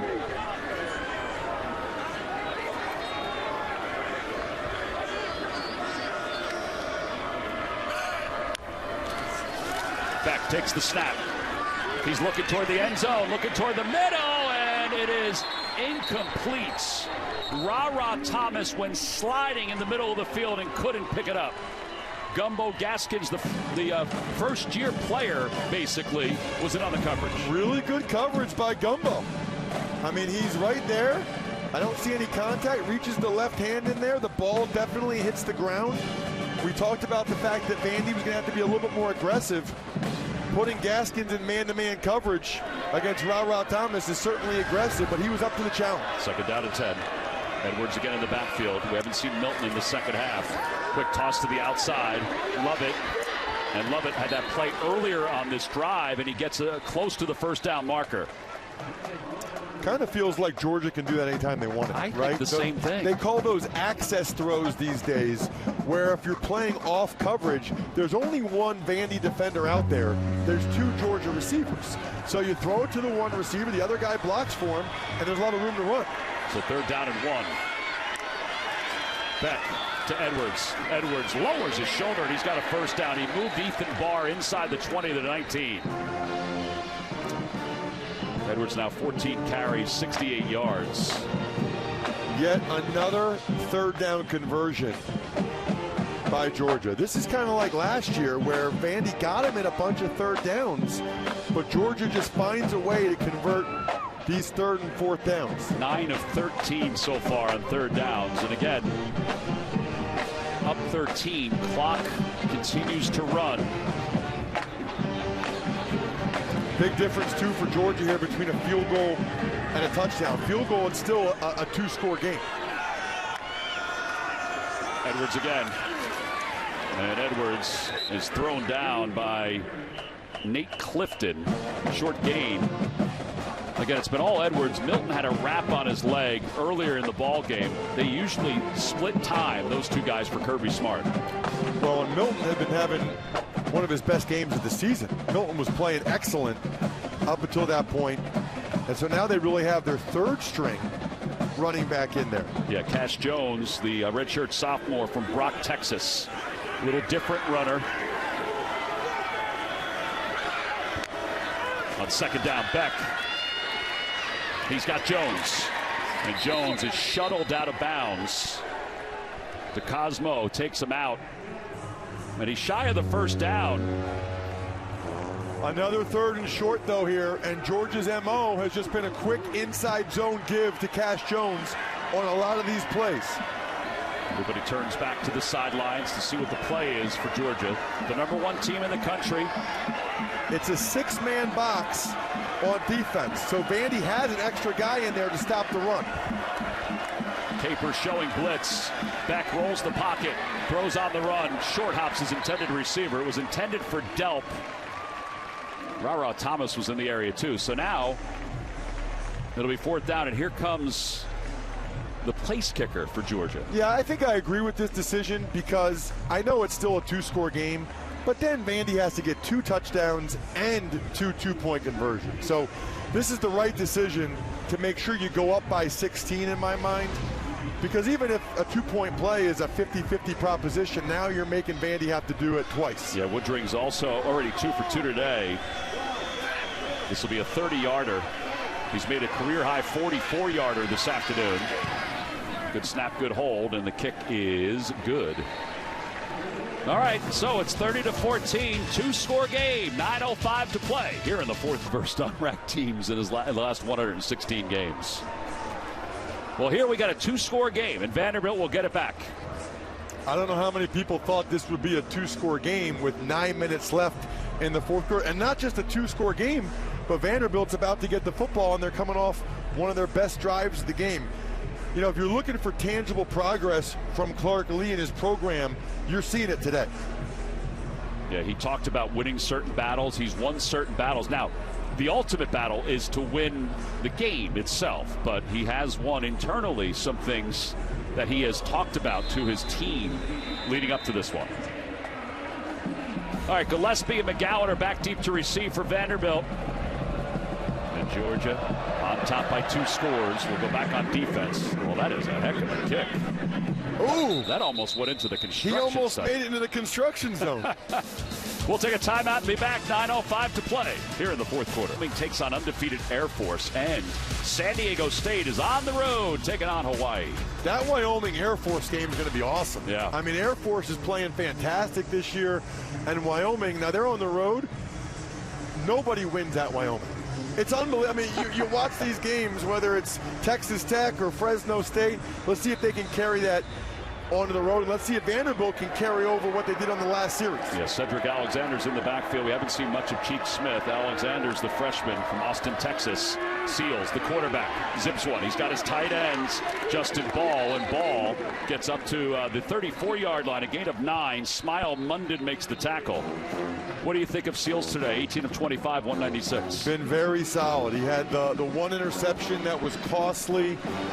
He also had a sack that he shouldn't have taken, but he's given them a steady presence at the quarterback position, which is what they really wanted and needed. But what I don't like, Tom, is how much time they're taking. Yeah. I mean, Shepard doesn't even know where to line up right now. Tick, tick, tick, tick, tick. I mean, you need 2 touchdowns and 2 two-point conversions. Yeah, under 8.5 to play, down 16. Humphreys in motion. They hand the ball off. Oh man, was that a read? How about Michael Williams? Wow. Well, I said Georgia might not have some of the same guys up front. That's a guy. Number 13, Michael Williams, going to come from the right side of your screen. Right there, look at him lock out the left tackle and make the play. Wow. I mean, he's really thought of as a pass-rushing defensive end. To be able to lock out the tackle, extend, and make the play shows he can do both. 3rd and short here for Vandy. Listen, this is 4-down territory again at this point in the game. Yeah, they've only converted 2 of 7. Zone coverage from Georgia here. Zone. Yeah, bunch formation up top for Vanderbilt and movement. Looked like the left side of that offensive line may have moved. False start on the offense, number 64. It's a 5-yard penalty, and it remains 3rd down. All right, former offensive lineman, how crushing is that? Very crushing, but if you're as big as Xavier Castillo is, they're going to know when you move. Yeah. 6'5", 361. What did you play at highest weight? I used to go to camp between 320 and 325, so I could play at like 315. I was 335 on my wedding day, though. Heaviest day of my life. Not many people can say that. Well, there's not many pictures about it either. All right, so 3rd down and 7. In this 16-point game, this is a big one. Georgia showing blitz. Seals to his left. And in and out of the hands of his intended receiver, Junior Sherrill. But here's the thing. He was still going to be shy of the 1st down marker. Even if he caught it, he wasn't going to get the 1st down. And I don't love Vanderbilt punting it here. They tried to have the 2 inside receivers run them off. Excellent coverage there by Georgia. And I know it's not great odds to pick up a 4th and 7, but the way Georgia's been moving the ball and possessing it, you punt the ball here. I mean, heck, you might not even get it back the way Georgia's doing it. Well, Muse back deep to receive, and again, the wind has been a problem. Muse calls for the fair catch and has it near the 30-yard line. 7:01 to play here in the 4th quarter. Georgia, the number 1 team in the country, up 16. Being pressed a little bit. We'll see what they do to receive. Georgia's on top by 16 with 7:01 to play here in the 4th quarter. Time permitting, Adam, Rick, and BJ put a bow on this one and bring you the day's best highlights on the U.S. Army post-game show. Doubleheader Saturday here on CBS. So for right now, obviously Georgia wants to run as much clock as they can, salt this game away. It's essentially 4-minute offense here. We're just trying to run clock.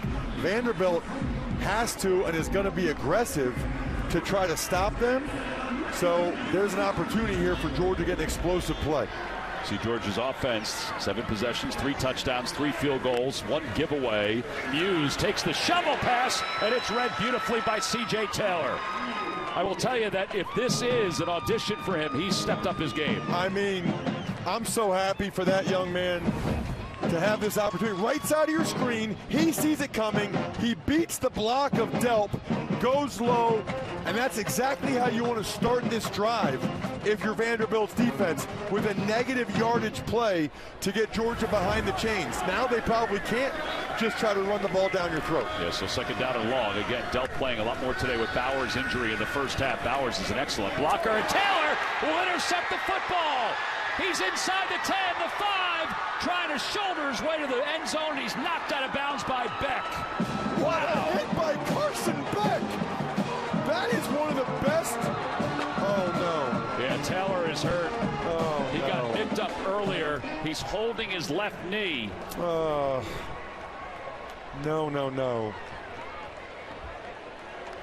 Well, the athletic training staff was over there quickly. They'll take care of him. Clark Lee is there as well. 6:17 to play here in the fourth quarter. Beck with the interception there, his fourth of the season. The ball, I think, got tipped at the line of scrimmage, and I thought Taylor was going to walk into the end zone. Yeah. What an effort by Carson Beck to lay his body on the line. And then his leg just got caught. Taylor's did. We'll take a time. Helped off the field. He got up during that timeout. Was being sort of carried off, and then he decided to walk himself. Here's the play off the interception. I can't believe Carson Beck did that. Most quarterbacks would not do that, and that might save a touchdown. Yeah. Carson Beck laying his body on the line for the Bulldogs. Well, first and goal from the 1. It's 30-14. Seals to Alexander into the end zone. Touchdown, Commodores. And now they'll go for 2 here. Yeah, they got to stop celebrating and get back in the huddle, but they need the 2-point conversion. It's inside zone to the left, well blocked. Dumas Johnson came with the blitz, and Starks was too late to get there. Well, they had the turnover earlier in the game. They didn't get any points. They had the turnover here, and they get 6 and possibly 8. They'll go for 2. So Shepard is at the top of the screen, but they've got a corner and a safety up there. It looks like Starks might be coming with a blitz. If Starks comes with a blitz from the top, you throw the ball to Shepard at the top of the screen. Alexander in motion, the running back off the play fake. Seals has it tipped at the goal line. The 2-point conversion is denied. Kamari Lassiter got his hand on it. Vanderbilt makes it a 10-point game. The interception by Taylor, knocked out at the 1. Sets out the fourth quarter. Commodores, 49-yard receiving touchdown on the first drive. 0 points the next 5 possessions, but now 2 touchdowns the last 3 possessions. Again, it's a 2-score game with not a lot of time left against a high-powered Georgia offense. Right, which is why if you're Vanderbilt, I think you need to at least consider an onside kick here. But the wind is blowing the ball off the tee. Yeah, so if you can't get it to stay on the tee, you're gonna have somebody holding it. I don't know. I mean, do they ever work on onside kick with a guy holding on to the ball like that? I don't know. I've never seen that in my life. I think they're going to kick it away, but if they had sort of a surprise onside or a pooch punt mortar kick, something like that, now would be a good time to use it. Down by 10. Vanderbilt will kick it off, and they do. Hughes will let it go over his head and out of the back of the end zone. CBS Friday is all fun and games with the new game, Raid the Cage. Want big prizes? The Cage is where it's at. Get in, get out, and you just may get rich. Hosted by Damon Wayans Jr. with co-host Jeannie Mai. New Raid the Cage, Friday night, 8 Central, here on CBS.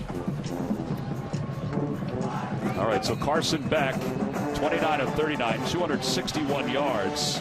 He's thrown for 300 yards in 3 straight games coming into today. But this may be a dose of Edwards into the backfield. Right, and remember the negative yardage play by Taylor took Georgia's ability to just try to run the ball out because they had negative yardage on first down. That's McConkey in motion. They give it to Edwards. Edwards tripped up at the line of scrimmage, but still powers forward to the 32. Gumbo Gaskins makes the tackle. Edwards now 16 carries, 78 yards, Ross. Again, Milton has been out this whole second half. It'll be second down and 3. So they're playing basically without Xavier Truss, their offensive lineman, Brock Bowers, and now Milton. Right, you see Milton over there with something on his left knee. Georgia smartly taking the play clock. It should go below 5 seconds before they snap it. Every first down at this stage of the game is essentially worth almost 2 full minutes to the Bulldogs. Edwards again. Edwards got a first down and more. He's inside Vanderbilt territory. He could go. He's basically got one man to beat along the sidelines, and he's out of bounds. Jalen Mahoney knocked him out of bounds. That was the one guy. McConkey with another really good block. Well, watch the right side of your screen. This is what happens when you have everybody up near the line of scrimmage. Huge hole, and then you got a nice block downfield from McConkey. What a heads-up play by Ladd McConkey down the field, and obviously that changes things quite a bit. Now for Vandy, you gotta hold him to a field goal. Touchdown for Georgia, it's a 3-score game again. The game's out of reach. Field goal, you still have some chance. It's still only a 2-score game. I would not be surprised if Georgia continues to run it to try to keep that clock moving. Edwards with his second 100-yard rushing game of the year. Dives inside the 5. It'll be second and goal from the 4. And if you're Clark Lee, I think you even consider calling timeouts now. Because if you score a touchdown, you're going to do an onside kick anyway. And you have a better chance when you have the ball on offense of stopping the clock or controlling the clock. Otherwise, they're going to let a lot of time go off this clock. Yeah, and as you mentioned too, Georgia's content to just run the clock down here. I mean, Georgia wants a touchdown bad to make it a 3-score game. But they want to take as much time off this clock as possible. They're doing a good job of it. Lucky and dealt the tight ends on the left side of the offensive line. Edwards has it again. Jukes to his right, down to the 1. It'll be third and goal from the 1-yard line. Still surprised no timeout? I am. Yeah, if I'm Clark Lee, I would have called a timeout right there. Because you're either going to be down 2 scores or 3 scores. Now, at this point in the field, Georgia's going to go for it. So at this point, Georgia really has 2 downs to get the touchdown. And I don't really see them having to do anything else other than give the ball to Dijon Edwards. Although if I'm saying that, everybody else is saying that. Beck keeping the ball or a play-action pass probably be wide open. And they got the big guy. Yeah, Micah Morris. Micah Morris, the offensive lineman, is in at fullback. They give it to Edwards to his right into the end zone. Basically untouched.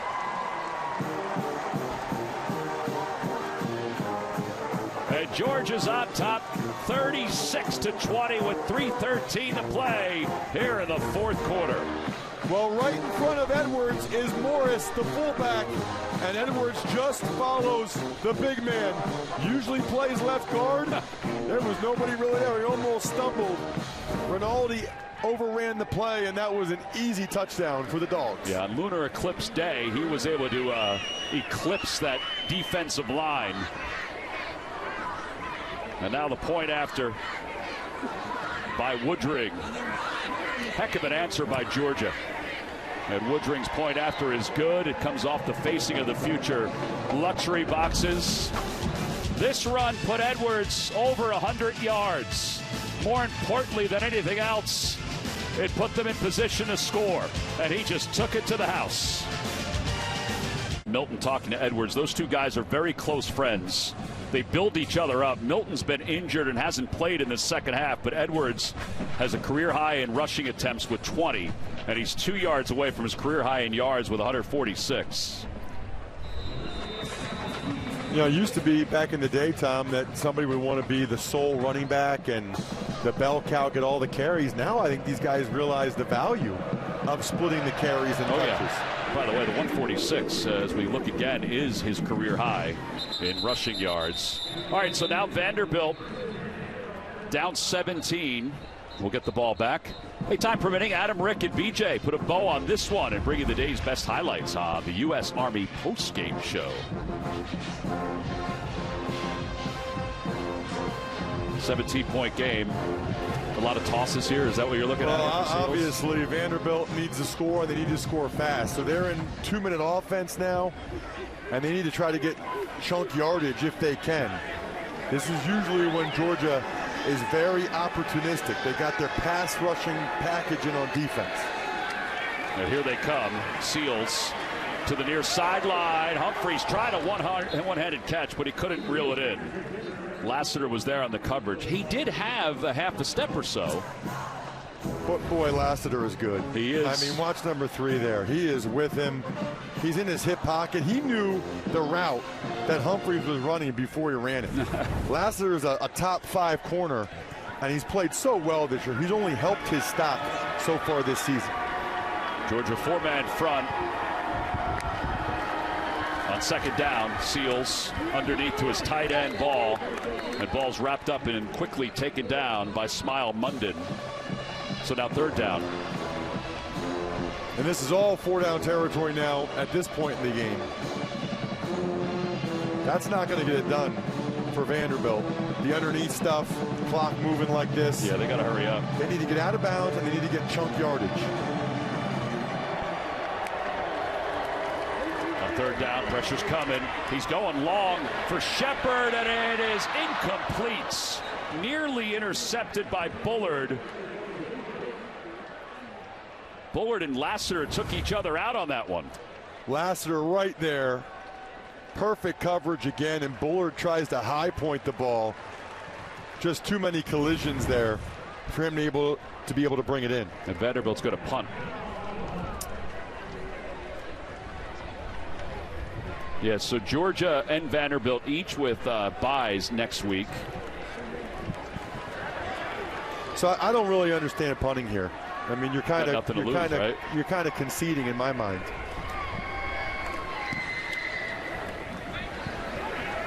Well, Muse will grab this one at the 23-yard line.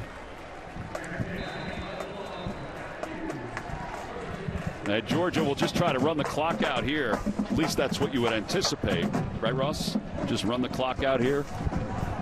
Yes, for sure. We are trying to get our hard hats on. We got a lot of construction going on, and we got two big melons here that we're trying to get our CBS hard hats on. 1,000% this is going to be on social media. I love it.